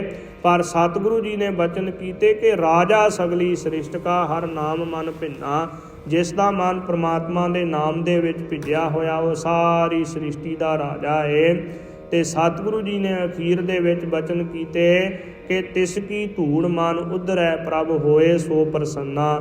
ਐਸੇ ਗੁਰੂ ਕੇ ਸਿੱਖਾਂ ਦੀ ਧੂੜੀ ਲੈ ਕੇ ਤੋ ਮਨ ਦੇ ਵਿੱਚੋਂ ਵਿਕਾਰ ਖਤਮ ਹੁੰਦੇ ਨੇ, ਕਿਉਂਕਿ ਸਤਿਗੁਰੂ ਜੀ ਨੇ ਬਚਨ ਕੀਤੇ ਨੇ ਕਿ ਆਵੈ ਸਾਹਿਬ ਚਿੱਤ ਤੇਰਿਆਂ ਭਗਤਾਂ ਡਿਠਿਆਂ, ਮਨ ਕੀ ਕਟੀਐ ਮੈਲ ਸਾਧ ਸੰਗ ਉਠਿਆ। ਸਤਿਗੁਰੂ ਜੀ ਉਹ ਆਪ ਜੀ ਦੇ ਭਗਤ ਜਨਾਂ ਦੇ ਸੇਵਕਾਂ ਦੇ ਦਰਸ਼ਨ ਕਰੀਏ ਤੇ ਆਪ ਜੀ ਦਾ ਨਾਮ ਚੇਤੇ ਆਉਂਦਾ ਹੈ। ਜਿਹੜੇ ਪ੍ਰਮਾਤਮਾ ਦੀ ਬੰਦਗੀ ਵਾਲੇ ਮਹਾਂਪੁਰਖ ਨੇ, ਉਹਨਾਂ ਦੇ ਪਾਸ ਜਾ ਕੇ ਬੈਠੀਏ ਤੇ ਆਪਣੇ ਆਪ ਮੁਹਾਰੇ ਹੀ ਮੁਖ ਦੇ ਵਿੱਚੋਂ ਵਾਹਿਗੁਰੂ ਵਾਹਿਗੁਰੂ ਦੀ ਧੁਨੀ ਜੋ ਪੈਦਾ ਹੋਣ ਲੱਗ ਪੈਂਦੀ ਹੈ, ਕਿਉਂਕਿ ਸਵਾਸ ਸਵਾਸ ਪ੍ਰਮਾਤਮਾ ਦਾ ਨਾਮ ਜਪਦੇ ਨੇ। ਤਿਸ ਕੀ ਧੂੜ ਮਨ ਉਧਰੈ। ਤਿਸ ਉਹਨਾਂ ਮਹਾਂਪੁਰਖਾਂ ਦੀ ਧੂੜੀ ਲੈਣ ਕਰਕੇ ਮਨ ਪ੍ਰਮਾਤਮਾ ਦੀ ਭਗਤੀ ਦੇ ਵਿੱਚ ਲੀਨ ਹੋ ਜਾਂਦਾ ਹੈ ਤੇ ਜੀਵ ਦਾ ਉਧਾਰ ਹੁੰਦਾ ਹੈ ਪ੍ਰਮਾਤਮਾ ਦੀ ਭਗਤੀ ਦੇ ਵਿੱਚ ਜੁੜ ਕੇ। ਪ੍ਰਭ ਹੋਏ ਸੋ ਪ੍ਰਸੰਨਾ। ਜੇ ਪ੍ਰਮਾਤਮਾ ਦੇ ਭਗਤ ਜਨਾਂ ਦਾ, ਸੇਵਕਾਂ ਦਾ ਸਤਿਕਾਰ ਕਰੀਏ, ਮਾਨ ਆਦਰ ਕਰੀਏ ਤੇ ਪ੍ਰਭੂ ਪਰਮਾਤਮਾ ਵਾਹਿਗੁਰੂ ਜੀ ਦੀ ਪ੍ਰਸੰਨਤਾ ਪ੍ਰਾਪਤ ਹੁੰਦੀ ਹੈ। ਸਤਿਗੁਰੂ ਜੀ ਨੇ ਬਚਨ ਕੀਤੇ ਨੇ ਕਿ ਜਿਨ੍ਹਾਂ ਨਾ ਵਿਸਰੈ ਨਾਮ ਸੇ ਕਨੇਹਿਆ, ਭੇਦ ਨਾ ਜਾਣਹੁ ਮੂਲ ਸਾਈਂ ਜੇਹਿਆ। ਫਿਰ ਇਸੇ ਹੀ ਤਰ੍ਹਾਂ ਬਚਨ ਕਹੇ ਨੇ ਕਿ ਜੇ ਮੇਰੇ ਪਿਆਰੇ ਭਗਤ ਜਨਾਂ ਨੂੰ, ਸੇਵਕਾਂ ਨੂੰ ਕੋਈ ਜੀ ਆਇਆ ਕਹਿੰਦਾ ਨਾ, ਤੇ ਉਹਨੂੰ ਜਮਾਂ ਦੇ ਵਸ ਨਹੀਂ ਪੈਣਾ ਪਵੇਗਾ। ਇਹ ਸਤਿਗੁਰੂ ਜੀ ਨੇ ਬਚਨ ਕੀਤੇ ਕਿ ਜੇ ਕੋ ਜੀਓ ਕਹਿ ਉਹਨਾਂ ਕੋ, ਤਿਨ ਜਮ ਕੀ ਤਲਬ ਨਾ ਹੋਈ। ਜੇ ਪ੍ਰਮਾਤਮਾ ਵਾਹਿਗੁਰੂ ਜੀ ਦੇ ਪਿਆਰਿਆਂ ਨੂੰ, ਨਾਮ ਰਸੀਏ ਮਹਾਂਪੁਰਖਾਂ ਨੂੰ, ਗੁਰੂ ਕੇ ਸਿੱਖਾਂ ਨੂੰ ਕੋਈ ਜੀ ਆਇਆ ਕਹਿੰਦਾ ਹੈ ਨਾ, ਤਿਨ ਜਮ ਕੀ ਤਲਬ ਨਾ ਹੋਈ। ਉਹਨੂੰ, ਉਹ ਗੁਰੂ ਕੇ ਸਿੱਖ ਨੂੰ ਜਮਾਂ ਦੀ ਤਲਬ ਨਹੀਂ ਹੋਵੇਗੀ। ਕਹਿਣ ਤੋਂ ਭਾਵ ਆ ਕਿ ਜਮਾਂ ਦੇ ਸਾਹਮਣੇ ਉਹਨੂੰ, ਜਮਦੂਤਾਂ ਦੇ ਸਾਹਮਣੇ ਪੇਸ਼ ਨਹੀਂ ਹੋਣਾ ਪਵੇਗਾ। ਜੇ ਕੋਈ ਗੁਰੂ ਕੇ ਸਿੱਖਾਂ ਨੂੰ ਜੀ ਆਇਆ ਕਹਿੰਦਾ ਹੈ, ਗੁਰੂ ਕੇ ਸਿੱਖਾਂ ਦਾ, ਭਗਤੀ ਕਰਨ ਵਾਲਿਆਂ ਦਾ, ਸਿਮਰਨ ਭਜਨ ਕਰਨ ਵਾਲਿਆਂ ਦਾ ਸਤਿਕਾਰ ਕਰਦਾ ਹੈ, ਮਾਨ ਆਦਰ ਕਰਦਾ ਹੈ। ਇਸ ਕਰਕੇ ਪ੍ਰਭ ਹੋਏ ਸੋ ਪ੍ਰਸੰਨਾ। ਜੇ ਸੰਤ ਜਨਾਂ ਦੀ, ਭਗਤ ਜਨਾਂ ਦੀ ਧੂੜੀ ਮੱਥੇ ਨੂੰ ਲਾਈਏ ਤੇ ਪ੍ਰਭੂ ਪਰਮਾਤਮਾ ਵਾਹਿਗੁਰੂ ਜੀ ਦੀ ਪ੍ਰਸੰਨਤਾ ਹੁੰਦੀ ਹੈ। ਆਵੈ ਸਾਹਿਬ ਚਿੱਤ ਤੇਰਿਆਂ ਭਗਤਾਂ ਡਿਠਿਆਂ, ਮਨ ਕੀ ਕਟੀਐ ਮੈਲ ਸਾਧ ਸੰਗ ਉਠਿਆ। ਇਸ ਪ੍ਰਕਾਰ ਸਤਿਗੁਰੂ ਜੀ ਨੇ ਕਿਰਪਾ ਕੀਤੀ ਹੈ। ਅਗਲੇ ਸ਼ਲੋਕ ਦੇ ਵਿੱਚ ਬਚਨ ਕਰਦੇ ਨੇ ਕਿ ਅਨਕ ਲੀਲਾ ਰਾਜ ਰਸ ਰੂਪੰ। ਅਨੇਕਾਂ ਪ੍ਰਕਾਰ ਦੀ ਮਾਇਆਵੀ ਲੀਲਾ ਦੇ ਵਿੱਚ ਭਾਵੇਂ ਇਹ ਜੀਵ ਮਸਤ ਹੋਵੇ, ਰਾਜ ਭੋਗ ਰਿਹਾ ਹੋਵੇ ਅਤੇ ਸੁੰਦਰ ਰੂਪ ਵਾਲੀਆਂ ਇਸਤਰੀਆਂ ਪਾਸ ਹੋਣ, ਛਤਰ ਸਿਰ ਦੇ ਉੱਪਰ ਛਤਰ ਝੁਲਦਾ ਹੋਵੇ ਅਤੇ ਤਖਤ ਦੇ ਉੱਪਰ ਬੈਠ ਕੇ ਰਾਜ ਭਾਗ ਕਰਦਾ ਹੋਵੇ, ਚੌਰ ਹੋਵੇ ਸੀਸ ਦੇ ਉੱਪਰ ਅਤੇ ਜੋ ਚਵਰ ਤਖਤ ਦੇ ਉੱਪਰ ਬੈਠ ਕੇ ਆਨੰਦ ਮਾਣਦਾ ਹੋਵੇ, ਰਾਜ ਭਾਗ ਦਾ ਆਨੰਦ ਮਾਣਦਾ ਹੋਵੇ, ਸਿਰ ਦੇ ਉੱਪਰ ਛਤਰ ਹੋਵੇ, ਚੌਰ ਝੁਲਦਾ ਹੋਵੇ, ਤਖਤ ਦੇ ਉੱਪਰ ਬੈਠ ਕੇ ਹੁਕਮ ਕਰੇ। ਤੇ ਸਤਿਗੁਰੂ ਜੀ ਬਚਨ ਕਰਦੇ ਨੇ ਕਿ ਅਨਕ ਲੀਲਾ ਰਾਜ ਰਸ ਰੂਪੰ, ਛਤਰ ਚਮਰ ਤਖਤ ਆਸਨੰ। ਸੋਨੇ ਦਾ ਛਤਰ ਹੋਵੇ, ਤਖਤ ਦੇ ਉੱਪਰ ਬੈਠਾ ਹੋਵੇ, ਚੌਰ ਢੁਲਦਾ ਹੋਵੇ, ਸੇਵਕ ਆਲੇ ਦੁਆਲੇ ਖੜੇ ਹੋਣ, ਅਨੇਕਾਂ ਤਰ੍ਹਾਂ ਜੋ ਬਰਛੇ ਲੈ ਕੇ, ਤੋ ਇਸੇ ਹੀ ਤਰ੍ਹਾਂ ਜੋ ਬਾਡੀਗਾਰਡ ਨਾਲ ਹੋਣ। ਕਹਿਣ ਤੋਂ ਭਾਵ ਕਿ ਰਾਜ ਭਾਗ ਦੇ ਸਾਰੇ ਸੁੱਖ ਭੋਗਦਾ ਹੋਵੇ। ਰਚੰਤ ਮੂੜ ਅਗਿਆਨ ਅੰਧ ਹੈ, ਨਾਨਕ ਸੁਪਨ ਮਨੋਰਥ ਮਾਇਆ।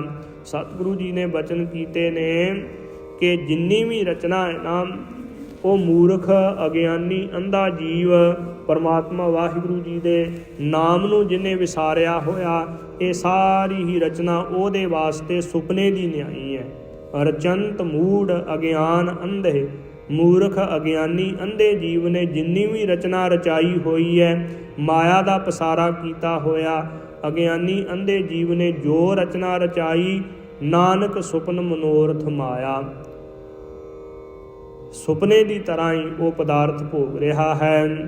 ਜੋ ਉਮਰਾ ਰੂਪ ਰਾਤ ਸਾਰੀ ਸੁਪਨੇ ਵਾਂਗੂ ਹੀ ਭੋਗ ਕੇ ਚਲੇ ਜਾਵੇਗਾ। ਜਿਨ੍ਹੇ ਪ੍ਰਮਾਤਮਾ ਦੀ ਭਗਤੀ ਨਹੀਂ ਕੀਤੀ, ਜਿਹੜਾ ਪ੍ਰਮਾਤਮਾ ਦੀ ਭਗਤੀ ਤੋਂ ਹੀਣਾ ਹੈ, ਅਨੇਕਾਂ ਤਰ੍ਹਾਂ ਭਾਵੇਂ ਹੁਕਮ ਚਲਾਉਂਦਾ ਹੋਵੇ, ਰਾਜ ਭਾਗ ਭੋਗਦਾ ਹੋਵੇ, ਤੋ ਐਸੇ ਜ਼ੁਲਮ ਕਰਨ ਵਾਲਿਆਂ ਨੂੰ ਸਤਿਗੁਰੂ ਜੀ ਨੇ ਕਿਹਾ ਕਿ ਉਹ ਮਾਇਆ ਦਾ ਕੀੜਾ ਹੈ ਅਤੇ ਸੁਪਨੇ ਦੀ ਤਰ੍ਹਾਂ ਹੀ ਸੁੱਖ ਭੋਗ ਰਿਹਾ ਹੈ। ਸਤਿਗੁਰੂ ਜੀ ਨੇ ਬਚਨ ਕੀਤੇ ਕਿ ਸੁਪਨੇ ਹਬ ਰੰਗ ਮਾਣਿਆ, ਮਿੱਠਾ ਲਗੜਾ ਮੋਹ। ਇਹ ਜੀਵ ਨੇ ਧਨ ਪਦਾਰਥ ਪ੍ਰਾਪਤ ਕਰਕੇ ਜਿਹੜਾ ਆਨੰਦ ਮਾਣਿਆ ਹੈ ਨਾ, ਉਹ ਸੁਪਨੇ ਦੀ ਨਿਆਈ ਹੀ ਹੈ। ਜੀਵਨ ਰੂਪ ਸੁਪਨੇ ਦੇ ਵਿੱਚ ਆਨੰਦ ਮਾਣਿਆ ਤੇ ਉਹਨਾਂ ਪਦਾਰਥਾਂ ਦਾ ਮੋਹ ਮਿੱਠਾ ਲੱਗ ਰਿਹਾ ਹੈ। ਸਤਿਗੁਰੂ ਜੀ ਅਖੀਰ ਦੇ ਵਿੱਚ ਬਚਨ ਕਰਦੇ ਨੇ ਕਿ ਨਾਨਕ ਨਾਮ ਵਿਹੂਣਿਆ, ਸੁੰਦਰ ਮਾਇਆ ਧੋਹ। ਸਤਿਗੁਰੂ ਜੀ ਬਚਨ ਕਰਦੇ ਜਿਹੜੇ ਨਾਮ ਤੋਂ ਵਿਹੂਣੇ ਨੇ, ਨਾਮ ਭਾਵੇਂ ਉਹਨਾਂ ਨੇ ਬੜੇ ਪਦਾਰਥ ਸੁੰਦਰ ਇਕੱਠੇ ਕੀਤੇ ਹੋਏ ਨੇ, ਧਨ ਭਾਗ, ਧਨ ਭੋਜਨ ਤੋਂ ਧਨ ਅਤੇ ਪਦਾਰਥ, ਰਾਜ ਭਾਗ ਉਹਨਾਂ ਦੇ ਪਾਸ ਹੈ, ਪਰ ਸੁੰਦਰ ਮਾਇਆ ਧਰੋਹ। ਮਾਇਆ ਸੁੰਦਰਤਾ ਪ੍ਰਤੀਤ ਹੁੰਦੀ ਹੈ ਪਰ ਛਲ ਰੂਪ ਹੀ ਹੈ। ਜੋ ਅੰਤ ਸਮੇਂ ਤੇਰੇ ਨਾਲ ਇਹ ਮਾਇਆ ਨੇ ਛਲ ਹੀ ਕਰਨਾ ਹੈ। ਇਹ ਪੌੜੀ ਦੇ ਵਿੱਚ ਸਤਿਗੁਰੂ ਜੀ ਕਿਰਪਾ ਕਰਦੇ ਨੇ ਕਿ ਸੁਪਨੇ ਸੇਤੀ ਚਿੱਤ ਮੂਰਖ ਲਾਇਆ।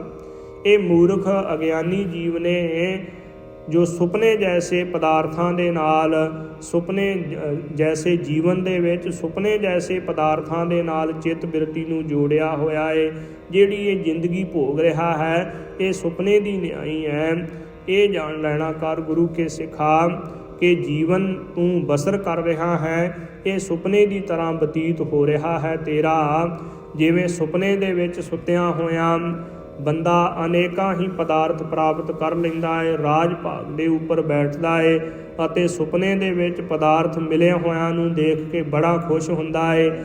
ਇਸੇ ਹੀ ਤਰ੍ਹਾਂ ਜੀਵਨ ਰੂਪ ਸੁਪਨੇ ਦੇ ਵਿੱਚ ਤੈਨੂੰ ਜਿਹੜੇ ਪਦਾਰਥ ਮਿਲੇ ਨੇ ਉਹਨਾਂ ਨੂੰ ਦੇਖ ਕੇ ਬੜਾ ਖੁਸ਼ ਤਾਂ ਤੂੰ ਹੋ ਰਿਹਾ ਹੈ, ਪਰ ਸਤਿਗੁਰੂ ਜੀ ਬਚਨ ਕਰਦੇ ਨੇ ਕਿ ਸੁਪਨੇ ਸੇਤੀ ਚਿੱਤ ਮੂਰਖ ਲਾਇਆ। ਇਹ ਮੂਰਖ ਜੀਵ ਨੇ ਸੁਪਨੇ ਦੇ ਵਿੱਚ ਹੀ ਚਿੱਤ ਬਿਰਤੀ ਨੂੰ ਲਾ ਲਿਆ ਏ, ਸੁਪਨੇ ਦੇ ਪਦਾਰਥਾਂ ਦੇ ਵਿੱਚ ਹੀ ਚਿੱਤ ਬਿਰਤੀ ਨੂੰ ਲਾ ਕੇ ਤੇ ਪ੍ਰਮਾਤਮਾ ਨੂੰ ਵਿਸਾਰ ਦਿੱਤਾ ਏ। ਬਿਸਰੇ ਰਾਜ ਰਸ ਭੋਗ ਜਾਗਤ ਭਖ ਲਾਇਆ। ਜਦੋਂ ਜਾਗ ਆਉਂਦੀ ਹੈ ਉੱਬੜਵਾਇਆ ਉੱਠ ਕੇ ਦੇਖਦਾ ਹੈ ਕਿ ਮੈਂ ਰਾਤ ਦੇ ਸਮੇਂ ਸੁਪਨੇ ਦੇ ਵਿੱਚ ਤਾਂ ਮੈਂ ਰਾਜਾ ਬਣ ਗਿਆ ਸੀ, ਮੈਂ ਮਹਿਲ ਦੇ ਵਿੱਚ ਆਨੰਦ ਮਾਣ ਰਿਹਾ ਸੀ, ਸੁੰਦਰ ਦੁੱਧ ਚਿੱਟੀਆਂ ਸੇਜਾਂ ਦੇ ਉੱਪਰ ਆਨੰਦ ਮਾਣ ਰਿਹਾ ਸੀ, ਬਹੁਤ ਜ਼ਿਆਦਾ ਪਦਾਰਥ ਸਨ, ਪਦਾਰਥਾਂ ਦੇ ਭੋਗਾਂ ਨੂੰ ਭੋਗਿਆ ਅਤੇ ਵਿਸ਼ਿਆਂ ਦੇ ਭੋਗਾਂ ਨੂੰ ਭੋਗ ਕੇ ਆਨੰਦ ਮਾਣਿਆ। ਪਰ ਬਿਸਰੇ ਰਾਜ ਰਸ ਭੋਗ ਜਾਗਤ ਭਖ ਲਾਇਆ। ਜਦੋਂ ਜਾਗ ਆਈ ਤੇ ਉੱਬੜਵਾਇਆ ਉੱਠ ਕੇ ਦੇਖਦਾ ਹੈ ਇੱਧਰ ਉੱਧਰ ਕਿ ਇਹ ਤਾਂ ਸੁਪਨੇ ਦੇ ਵਿੱਚ ਹੀ ਪਦਾਰਥ ਭੋਗ ਰਿਹਾ ਸੀ। ਜਦੋਂ ਉਮਰਾ ਰੂਪ ਰਾਤ ਤੇਰੀ ਪੂਰੀ ਹੋ ਗਈ ਉਸ ਸਮੇਂ ਹੱਥ ਮਲ ਮਲ ਕੇ ਪਛਤਾਵੇਂਗਾ ਕਿ ਇਹ ਪਦਾਰਥ ਤਾਂ ਸੁਪਨੇ ਦੀ ਨਿਆਈ ਹੀ ਮੈਂ ਭੋਗ ਲਏ ਨੇ ਤੇ ਹੁਣ ਇਹ ਪਦਾਰਥ ਨਾਸ ਹੋ ਗਏ, ਹੁਣ ਇਹ ਪਦਾਰਥ ਮਿਲ ਨਹੀਂ ਸਕਦੇ। ਜਿਹੜੇ ਭੋਗ ਭੋਗੇ ਨੇ, ਜਿਹੜੇ ਵਿਸ਼ਿਆਂ ਦੇ ਭੋਗ ਭੋਗੇ, ਬੁਰੇ ਕਰਮ ਕੀਤੇ, ਉਹਨਾਂ ਦਾ ਹੁਣ ਦੰਡ ਮਿਲੇਗਾ। ਜਦੋਂ ਉਮਰਾ ਰੂਪ ਰਾਤ ਪੂਰੀ ਹੋ ਜਾਂਦੀ ਹੈ, ਇਹ ਜਗਤ ਦੇ ਉੱਪਰੋਂ ਤੁਰਦਾ ਹੈ ਨਾ ਤੇ ਕੀਤੇ ਹੋਏ ਬੁਰੇ ਕਰਮਾਂ ਦਾ ਫਲ ਇਹਨੂੰ ਭੋਗਣਾ ਪੈਂਦਾ, ਫੇਰ ਜਾਗ ਆਉਂਦੀ ਹੈ। ਪਰ ਅਬ ਪਛਤਾਏ ਕਿਆ ਬਣੇ ਜਬ ਚਿੜੀਆ ਚੁਗ ਗਈ ਖੇਤ। ਫੇਰ ਪਛਤਾਇਆ ਹੋਇਆ ਕੀ ਬਣਦਾ ਹੈ, ਹੱਥ ਮਲੇ ਹੋਏ ਕੀ ਬਣਦਾ ਹੈ। ਜਦੋਂ ਉਮਰ ਹੀ ਸਾਰੀ ਪੂਰੀ ਹੋ ਗਈ, ਭਗਤੀ ਨਹੀਂ ਕੀਤੀ, ਸੇਵਾ ਸਿਮਰਨ ਨਹੀਂ ਕੀਤਾ, ਬੰਦਗੀ ਨਹੀਂ ਕੀਤੀ, ਪ੍ਰਮਾਤਮਾ ਦੇ ਨਾਮ ਨੂੰ ਹਿਰਦੇ ਦੇ ਵਿੱਚੋਂ ਵਿਸਾਰ ਦਿੱਤਾ, ਐਸੀ ਹਾਲਤ ਹੋਈ ਏ ਜੀਵ ਦੀ। ਆਰਜਾ ਗਈ ਵਿਹਾਏ ਧੰਦੇ ਧਾਇਆ। ਧੰਦਿਆਂ ਦੇ ਵਿੱਚ ਹੀ ਭੱਜਾ ਫਿਰਦਾ ਰਿਹਾ, ਇੱਧਰ ਭੱਜ ਲੋ ਇੱਧਰ ਭੱਜ ਲੋ। ਸਵੇਰੇ ਉੱਠਦਿਆਂ ਹੋਇਆਂ ਹੀ ਸਾਰਾ ਦਿਨ 8 ਘੰਟੇ ਜਾਂ ਵੱਧ ਟਾਈਮ ਕੰਮ ਧੰਦਿਆਂ ਦੇ ਵਿੱਚ ਤਾਂ ਲਾ ਦਿੰਦਾ ਏ, ਡਾਲਰ ਕਮਾਉਣ ਦੇ ਵਿੱਚ ਤਾਂ ਸਾਰਾ ਸਮਾਂ ਲਾ ਦਿੰਦਾ ਏ। ਪਰ ਅੱਧਾ ਘੰਟਾ ਸੰਗਤ ਕਰਨੀ, ਸਿਮਰਨ ਭਜਨ ਕਰਨਾ, ਬਾਣੀ ਸਰਵਣ ਕਰਨੀ, ਇਹਦੇ ਵਾਸਤੇ ਕਹਿੰਦਾ ਮੇਰੇ ਕੋਲ ਟਾਈਮ ਨਹੀਂ ਹੈ। ਦਿਨ ਰਾਤ ਭੱਜਿਆ ਫਿਰਦਾ ਏ। ਰਾਤ ਜੇ ਸੋਵਹਿ ਦਿਨ ਕਰੈ ਕਾਮ, ਇੱਕ ਖਿਨ ਲਹੈ ਨਾ ਹਰ ਕੋ ਨਾਮ। ਇੱਕ ਛਿਨ ਮਾਤਰ ਵੀ ਪ੍ਰਮਾਤਮਾ ਵਾਹਿਗੁਰੂ ਜੀ ਦਾ ਨਾਮ ਨਹੀਂ ਲੈਂਦਾ, ਉਹ ਪ੍ਰਮਾਤਮਾ ਦੀ ਬੰਦਗੀ ਨਹੀਂ ਕਰਦਾ। ਬੰਦਿਆ ਤੂੰ ਪ੍ਰਮਾਤਮਾ ਨੂੰ ਵਿਸਾਰ ਦਿੱਤਾ ਹੈ, ਆਪਣੇ ਹਿਰਦੇ ਦੇ ਵਿੱਚੋਂ ਭੁਲਾ ਦਿੱਤਾ, ਉਹਨੂੰ ਕਦੇ ਨਾ ਭੁਲਾ, ਉਹਨੂੰ ਯਾਦ ਰੱਖ ਆਪਣੇ ਹਿਰਦੇ ਦੇ ਵਿੱਚ ਤੇ ਉਸ ਸਮੇਂ ਤੂੰ ਪਛਤਾਵੇਂਗਾ ਜਦੋਂ ਆਰਜਾ ਗਈ ਵਿਹਾਏ ਧੰਦੇ ਧਾਇਆ। ਧੰਦਿਆਂ ਦੇ ਵਿੱਚ ਦੌੜਦਿਆਂ ਹੀ ਤੇਰੀ ਉਮਰ ਪੂਰੀ ਹੋ ਜਾਣੀ ਹੈ। ਉਸ ਸਮੇਂ ਪਤਾ ਲੱਗਣਾ ਜਦੋਂ ਜੋ ਲਾਲਾ ਹੋ ਗਈ ਤੋ ਇਹ ਹੋ ਗਿਆ ਕਿ ਫਲਾਨਾ ਚੜ੍ਹਾਈ ਕਰ ਗਿਆ, ਉਸ ਸਮੇਂ ਹੀ ਪਤਾ ਲੱਗਣਾ ਹੈ ਜਦੋਂ ਉਮਰ ਤੇਰੀ ਪੂਰੀ ਹੋ ਗਈ। ਧੰਦਿਆਂ ਦੇ ਵਿੱਚ ਦੌੜਦਿਆਂ ਹੀ ਤੇਰਾ ਜੀਵਨ ਖਤਮ ਹੋ ਜਾਣਾ ਹੈ। ਪੂਰਨ ਭਏ ਨਾ ਕਾਮ ਮੋਹਿਆ ਮਾਇਆ। ਜਿਹੜੇ ਮਾਇਆ ਵੀ ਧੰਦਿਆਂ ਦੇ ਵਿੱਚ ਲੱਗਾ ਹੋਇਆ ਸੀ ਉਹ ਕੰਮ ਪੂਰੇ ਨਾ ਹੋਏ, ਤੂੰ ਆਪ ਪੂਰਾ ਹੋ ਜਾਣਾ ਹੈ, ਤੇਰੇ ਕੰਮ ਨਹੀਂ ਪੂਰੇ ਹੋਣੇ, ਮਾਇਆ ਵੀ ਧੰਦੇ ਪੂਰੇ ਨਹੀਂ ਹੋਣੇ। ਜਿਵੇਂ ਸਤਿਗੁਰੂ ਜੀ ਨੇ ਬਚਨ ਕੀਤੇ ਨੇ ਕਿ ਗੁਰੂ ਕੇ ਸਿਖਾ ਪ੍ਰਾਣਾ ਧਾਰੀ ਜੀਵ, ਕਿਨਹੀ ਨਾ ਕੀਏ ਕਾਜ ਮਾਇਆ ਪੂਰੇ। ਕਰ ਕਰ ਥਾਕੇ ਵੱਡੇ ਵਡੇਰੇ, ਕਿਨਹੀ ਨਾ ਕੀਏ ਕਾਜ ਮਾਇਆ ਪੂਰੇ। ਬੜੇ ਵੱਡੇ ਧੰਦਿਆਂ ਵਾਲੇ, ਬੜੇ ਵੱਡੇ ਕਾਰੋਬਾਰੀ ਇਹ ਧੰਦਿਆਂ ਨੂੰ ਕਰ ਕਰਕੇ ਥੱਕ ਗਏ ਨੇ। ਸਿਕੰਦਰ ਬਾਦਸ਼ਾਹ ਜੈਸੇ ਹੋਏ ਨੇ। ਸਿਕੰਦਰ ਬਾਦਸ਼ਾਹ ਹੋਇਆ, ਨਮਰੂਦ ਹੋਇਆ, ਸ਼ੱਦਾਦ ਹੋਇਆ ਅਤੇ ਇਸੇ ਹੀ ਤਰ੍ਹਾਂ ਔਰੰਗਜ਼ੇਬ ਵਰਗੇ ਜ਼ਾਲਮ ਦੁਨੀਆ ਨੂੰ ਜਿੱਤਣ ਦੇ ਲਾਲਚ ਦੇ ਵਿੱਚ ਅਨੇਕਾਂ ਫੌਜਾਂ ਲੈ ਕੇ ਫਲਾਣੇ ਦੇਸ਼ ਨੂੰ ਜਿੱਤ ਲਿਆ, ਫਲਾਣੇ ਦੇਸ਼ ਨੂੰ ਜਿੱਤਣਾ ਹੈ, ਇੱਧਰ ਨੂੰ ਚੜ੍ਹਾਈ ਕਰਨੀ, ਦਿਨ ਰਾਤ ਇਹ ਭੱਜੇ ਹੀ ਫਿਰਦੇ ਰਹੇ। ਪਰ ਅਖੀਰ ਨੂੰ ਉਹਨਾਂ ਨੇ ਜਿਹੜਾ ਜ਼ੁਲਮ ਕੀਤਾ ਸੀ, ਜ਼ੁਲਮ ਕਰਨ ਕਰਕੇ ਲਾਹਨਤਾਂ ਦੀਆਂ ਜੁੱਤੀਆਂ ਹੀ ਉਹਨਾਂ ਦੇ ਸਿਰ ਦੇ ਵਿੱਚ ਪਈਆਂ। ਇਸੇ ਤਰ੍ਹਾਂ ਗੁਰੂ ਕੇ ਸਿੱਖਾ, ਜੇ ਤੂੰ ਪ੍ਰਮਾਤਮਾ ਦੇ ਨਾਮ ਨੂੰ ਵਿਸਾਰ ਕੇ ਦਿਨ ਰਾਤ ਇਸੇ ਤਰ੍ਹਾਂ ਭੱਜਾ ਫਿਰਦਾ ਰਿਹਾ ਤੇ ਤੈਨੂੰ ਵੀ ਲਾਹਨਤਾਂ ਹੀ ਪੈਣਗੀਆਂ। ਇਸ ਕਰਕੇ ਸਤਿਗੁਰੂ ਜੀ ਬਚਨ ਕਰਦੇ ਨੇ ਕਿ ਉਮਰ ਤੇਰੀ ਪੂਰੀ ਹੋ ਗਈ ਹੈ, ਧੰਦਿਆਂ ਦੇ ਵਿੱਚ ਹੀ ਭੱਜਾ ਫਿਰਦਾ ਹੈ। ਤੋ ਧੰਦੇ ਕਰ ਕਰਕੇ ਵੱਡੇ ਵੱਡੇ ਥੱਕ ਗਏ, ਵੱਡੇ ਵੱਡੇ ਦੁਨੀਆ ਦੇ ਉੱਪਰੋਂ ਚਲੇ ਗਏ ਨੇ। ਕਰ ਕਰ ਥੱਕ ਕੇ ਵੱਡੇ ਵਡੇਰੇ ਕਿਨਹੀ ਨਾ ਕੀਏ, ਕਾਜ ਮਾਇਆ ਪੂਰੇ। ਮਾਇਆ ਵੀ ਧੰਦੇ ਕਿਸੇ ਨੇ ਵੀ ਪੂਰੇ ਨਹੀਂ ਕੀਤੇ। ਆਪ ਬੰਦਾ ਪੂਰਾ ਹੋ ਜਾਂਦਾ ਹੈ ਪਰ ਧੰਦੇ ਪੂਰੇ ਨਹੀਂ ਹੁੰਦੇ। ਤੋ ਅਸੀਂ ਕਹਿ ਤਾਂ ਦਿੰਦੇ ਹਾਂ ਕਿ ਫਲਾਨਾ ਸਿੰਘ ਪੂਰਾ ਹੋ ਗਿਆ, ਨਹੀਂ ਗੁਰੂ ਕੇ ਸਿੱਖੋ, ਅਧੂਰਾ ਆਇਆ ਸੀ ਤੇ ਅਧੂਰਾ ਹੀ ਚਲੇ ਗਿਆ।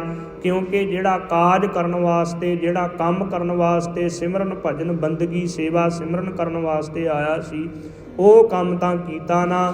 ਇਸ ਕਰਕੇ ਅਧੂਰਾ ਆਇਆ ਤੇ ਅਧੂਰਾ ਹੀ ਚਲੇ ਗਿਆ। ਪੂਰੇ ਉਹ ਹੁੰਦੇ ਨੇ ਜਿਹੜੇ ਸੇਵਾ ਸਿਮਰਨ ਕਰਦਿਆਂ, ਬੰਦਗੀ ਕਰਦਿਆਂ, ਭਲੇ ਕਰਮ ਕਰਦਿਆਂ, ਸੱਚ ਦੀ ਆਵਾਜ਼ ਉਠਾਉਂਦਿਆਂ, ਗੁਰੂ ਕੇ ਪੰਥ ਦੀ ਹਮਾਇਤ ਕਰਦਿਆਂ ਹੋਇਆਂ, ਗੁਰੂ ਵਾਸਤੇ ਪੰਥ ਵਾਸਤੇ ਆਪਾਂ ਨਿਸ਼ਾਵਰ ਕਰ ਜਾਂਦੇ ਨੇ। ਤੋ ਗੁਰੂ ਕੇ ਪਿਆਰਿਓ, ਕੌਮ ਦੇ ਮਹਾਨ ਸ਼ਹੀਦ ਭਾਈ ਸਾਹਿਬ ਭਾਈ ਹਰਦੀਪ ਸਿੰਘ ਜੀ ਨਿੱਜਰ, ਸਾਰੀ ਜ਼ਿੰਦਗੀ ਉਹਨਾਂ ਨੇ ਪੰਥ ਦੀ ਸੇਵਾ ਕੀਤੀ ਅਤੇ ਸਤਿਗੁਰੂ ਸ੍ਰੀ ਗੁਰੂ ਗ੍ਰੰਥ ਸਾਹਿਬ ਜੀ ਦੀ ਹਾਜ਼ੂਰੀ ਦੇ ਵਿੱਚ ਅਖੀਰ ਦੇ ਵਿੱਚ ਇਹ ਬਚਨ ਕੀਤੇ ਸਨ ਕਿ ਗੁਰੂ ਕੇ ਸਿੱਖੋ, ਮੇਰੀ ਅਰਦਾਸ ਕਰੋ, ਮੇਰੀ ਤੋੜ ਨਿਭ ਜਾਵੇ। ਸਤਿਗੁਰੂ ਜੀ ਦੇ ਚਰਨਾਂ ਦੇ ਨਾਲ ਇਸੇ ਹੀ ਤਰ੍ਹਾਂ ਪਿਆਰ ਰਹੇ ਅਤੇ ਸੇਵਾ ਕਰਦਿਆਂ ਕਰਦਿਆਂ ਹੀ ਮੈਂ ਸ਼ਹੀਦੀ ਪ੍ਰਾਪਤ ਕਰ ਜਾਵਾਂ। ਸਤਿਗੁਰੂ ਜੀ ਦੇ ਚਰਨਾਂ 'ਚ ਜਦੋਂ ਕਈ ਵਾਰ ਬਚਨ ਹੋਏ ਤੇ ਪੁੱਛਿਆ ਤੇ ਕਹਿੰਦੇ ਕਿ ਮੈਂ ਇਹੋ ਹੀ ਅਰਦਾਸ ਕਰਦਾ ਕਿ ਸਤਿਗੁਰੂ ਜੀ ਮੇਰੀ ਝੋਲੀ ਦੇ ਵਿੱਚ ਸ਼ਹੀਦੀ ਦੀ ਦਾਤ ਪਾ ਦੇਣ। ਤੇ ਸਤਿਗੁਰੂ ਜੀ ਨੇ ਉਹਨਾਂ ਦੀ ਅਰਦਾਸ ਪ੍ਰਵਾਨ ਕੀਤੀ। ਸਿੱਖਾਂ ਨੂੰ ਵੀ ਅਖੀਰਲੇ ਪ੍ਰਚਾਰ ਦੇ ਵਿੱਚ ਇਹ ਬੇਨਤੀ ਕੀਤੀ ਸੀ ਕਿ ਗੁਰੂ ਕੇ ਸਿੱਖੋ, ਮੇਰੀ ਬੇਨਤੀ ਕਰੋ ਕਿ ਮੇਰੀ ਤੋੜ ਨਿਭ ਜਾਵੇ। ਤੇ ਸਮਾਪਤੀ ਕਰਨ ਲੱਗਿਆਂ ਇਹ ਪੰਕਤੀ ਪੜ੍ਹ ਦਿੱਤੀ ਕਿ ਦੇਹੋ ਸੱਜਣ ਅਸੀਸੜੀਆਂ ਜੋ ਹੋਵੇ ਸਾਹਿਬ ਸਿਉ ਮੇਲ। ਸਾਹਿਬ ਮਾਲਕ ਦੇ ਨਾਲ ਮੇਰਾ ਮਿਲਾਪ ਹੋ ਜਾਵੇ, ਇਹ ਮੈਨੂੰ ਅਸੀਸਾਂ ਦਿਓ, ਇਹ ਮੇਰੇ ਉੱਪਰ ਕਿਰਪਾ ਕਰੋ। ਤੋ ਗੁਰੂ ਕੇ ਪਿਆਰਿਓ, ਸਤਿਗੁਰੂ ਜੀ ਨੇ ਕਿਰਪਾ ਕਰਕੇ ਉਹਨਾਂ ਦੀ ਅਰਦਾਸ ਪੂਰੀ ਕਰਕੇ ਉਹਨਾਂ ਨੂੰ ਬੜੀ ਮਹਾਨ ਵੱਡੀ ਸ਼ਹੀਦੀ ਦਿੱਤੀ ਹੈ। ਗੁਰੂ ਕੇ ਸਿੱਖ ਦੀ ਅਰਦਾਸ ਪੂਰੀ ਹੋਈ। ਤੋ ਸਤਿਗੁਰੂ ਜੀ ਬਚਨ ਕਰਦੇ ਨੇ ਕਿ ਧੰਦਿਆਂ ਦੇ ਵਿੱਚ ਆਪਣੇ ਜੀਵਨ ਨੂੰ ਵਿਅਰਥ ਗਵਾ ਲਿਆ, ਪਰ ਪੂਰਨ ਭਏ ਨਾ ਕਾਮ ਮੋਹਿਆ ਮਾਇਆ। ਮਾਇਆ ਦੇ ਮੋਹ ਦੇ ਵਿੱਚ ਹੀ ਮੋਹਿਆ ਰਿਹਾ, ਪਰਮਾਤਮਾ ਦੇ ਨਾਮ ਨੂੰ ਨਹੀਂ ਜਪਿਆ। ਜਿਹੜਾ ਕੰਮ ਕਰਨ ਵਾਸਤੇ ਆਇਆ ਸੀ, ਭਗਤੀ ਕਰਨ ਵਾਸਤੇ ਆਇਆ, ਸੇਵਾ ਸਿਮਰਨ ਕਰਨ ਵਾਸਤੇ ਆਇਆ, ਬੰਦਗੀ ਕਰਨ ਵਾਸਤੇ ਆਇਆ, ਉਹ ਕੰਮ ਤਾਂ ਪੂਰਾ ਨਾ ਕੀਤਾ। ਮਾਇਆ ਦੇ ਮੋਹ ਦੇ ਵਿੱਚ ਮੋਹਿਤ ਹੋ ਕੇ ਆਪਣੀ ਜ਼ਿੰਦਗੀ ਐਵੇਂ ਹੀ ਗਵਾ ਲਈ। ਕਿਆ ਵਿਚਾਰਾ ਜੰਤ ਜਾਂ ਆਪ ਭੁਲਾਇਆ, ਕੀ ਵਿਚਾਰਾ ਇਹ ਜੰਤ ਜਾਂ ਆਪ ਹੀ ਪਰਮਾਤਮਾ ਵਾਹਿਗੁਰੂ ਜੀ ਨੇ ਭੁਲਾ ਦਿੱਤਾ ਹੈ ਇਹ ਜੀਵ ਨੂੰ। ਆਪ ਹੀ ਇਹ ਜੀਵ ਪਰਮਾਤਮਾ ਵਾਹਿਗੁਰੂ ਜੀ ਦੇ ਨਾਮ ਨੂੰ ਵਿਸਾਰ ਕੇ ਭੁੱਲ ਗਿਆ। ਤੋ ਸਤਿਗੁਰੂ ਜੀ ਦੇ ਅੱਗੇ ਚਰਨਾਂ ਕਮਲਾਂ 'ਚ ਅਰਦਾਸ ਬੇਨਤੀ ਕਰੀਏ ਕਿ ਐਸੇ ਗੁਰਸਿੱਖਾਂ ਦੇ ਜੀਵਨ ਤੋਂ ਅਸੀਂ ਵੀ ਸਿੱਖਿਆ ਲੈ ਕੇ ਸੱਚ ਦੀ ਆਵਾਜ਼ ਬੁਲੰਦ ਕਰੀਏ ਅਤੇ ਸੱਚ ਦੇ ਉੱਪਰ ਪਹਿਰਾ ਦਈਏ। ਗੁਰੂ ਗ੍ਰੰਥ ਸਾਹਿਬ ਜੀ ਦੀ ਬੇਅਦਬੀ ਦਾ ਦਰਦ ਸਾਡੇ ਅੰਦਰ ਹੋਵੇ ਅਤੇ ਜੋ ਜ਼ਾਲਮਾਂ ਨੇ ਗੁਰੂ ਘਰਾਂ ਦੀ ਬੇਅਦਬੀ ਕੀਤੀ ਹੈ, ਗੁਰੂ ਘਰ ਢਾਹ ਢੇਰੀ ਕੀਤੇ ਨੇ, ਉਹਨਾਂ ਦਾ ਦਰਦ ਸਾਡੇ ਹਿਰਦੇ ਦੇ ਵਿੱਚ ਹੋਵੇ ਅਤੇ ਅਸੀਂ ਵੀ ਸੱਚ ਦੀ ਆਵਾਜ਼ ਬੁਲੰਦ ਕਰਦਿਆਂ ਹੋਇਆਂ ਗੁਰੂ ਕੀ ਸੇਵਾ ਕਰਦੇ ਕਰਦੇ ਗੁਰੂ ਕੇ ਚਰਨਾਂ ਦੇ ਵਿੱਚ ਹੀ ਸਮਾ ਜਾਈਏ। ਇਹ ਅਰਦਾਸ ਬੇਨਤੀ ਕਰਨੀ ਚਾਹੀਦੀ ਹੈ। ਗੁਰੂ ਕੇ ਸਿੱਖੋ, ਗੁਰੂ ਕੇ ਪਾਵਨ ਸ਼ਬਦ ਜੀ ਵਿਚਾਰ ਕਰਦਿਆਂ ਹੋਈਆਂ ਬੇਅੰਤ ਭੁੱਲਾਂ ਦੀ ਮੁਆਫੀ ਬਖਸ਼ਣੀ ਸਤਿਗੁਰੂ ਜੀ ਅਤੇ ਸਤਿਗੁਰੂ ਜੀ ਦੀ ਸਾਧ ਸੰਗਤ ਬਖਸ਼ਣਹਾਰ ਹੈ। ਲੇਖੈ ਕਤਹਿ ਨਾ ਛੂਟੀਐ, ਖਿਨ ਖਿਨ ਪੂਲਣਹਾਰ। ਬਖਸ਼ਣਹਾਰ ਬਖਸ਼ ਲੈ ਨਾਨਕ ਪਾਰ ਉਤਾਰ। ਪੂਰਨ ਭਏ ਨਾ ਕਾਮ ਮੋਹਿਆ ਮਾਇਆ। ਕਿਆ ਵਿਚਾਰਾ ਜੰਤ ਜਾ ਆਪ ਭੁਲਾਇਆ। ਵਾਹਿਗੁਰੂ ਜੀ ਕਾ ਖਾਲਸਾ, ਵਾਹਿਗੁਰੂ ਜੀ ਕੀ ਫਤਿਹ।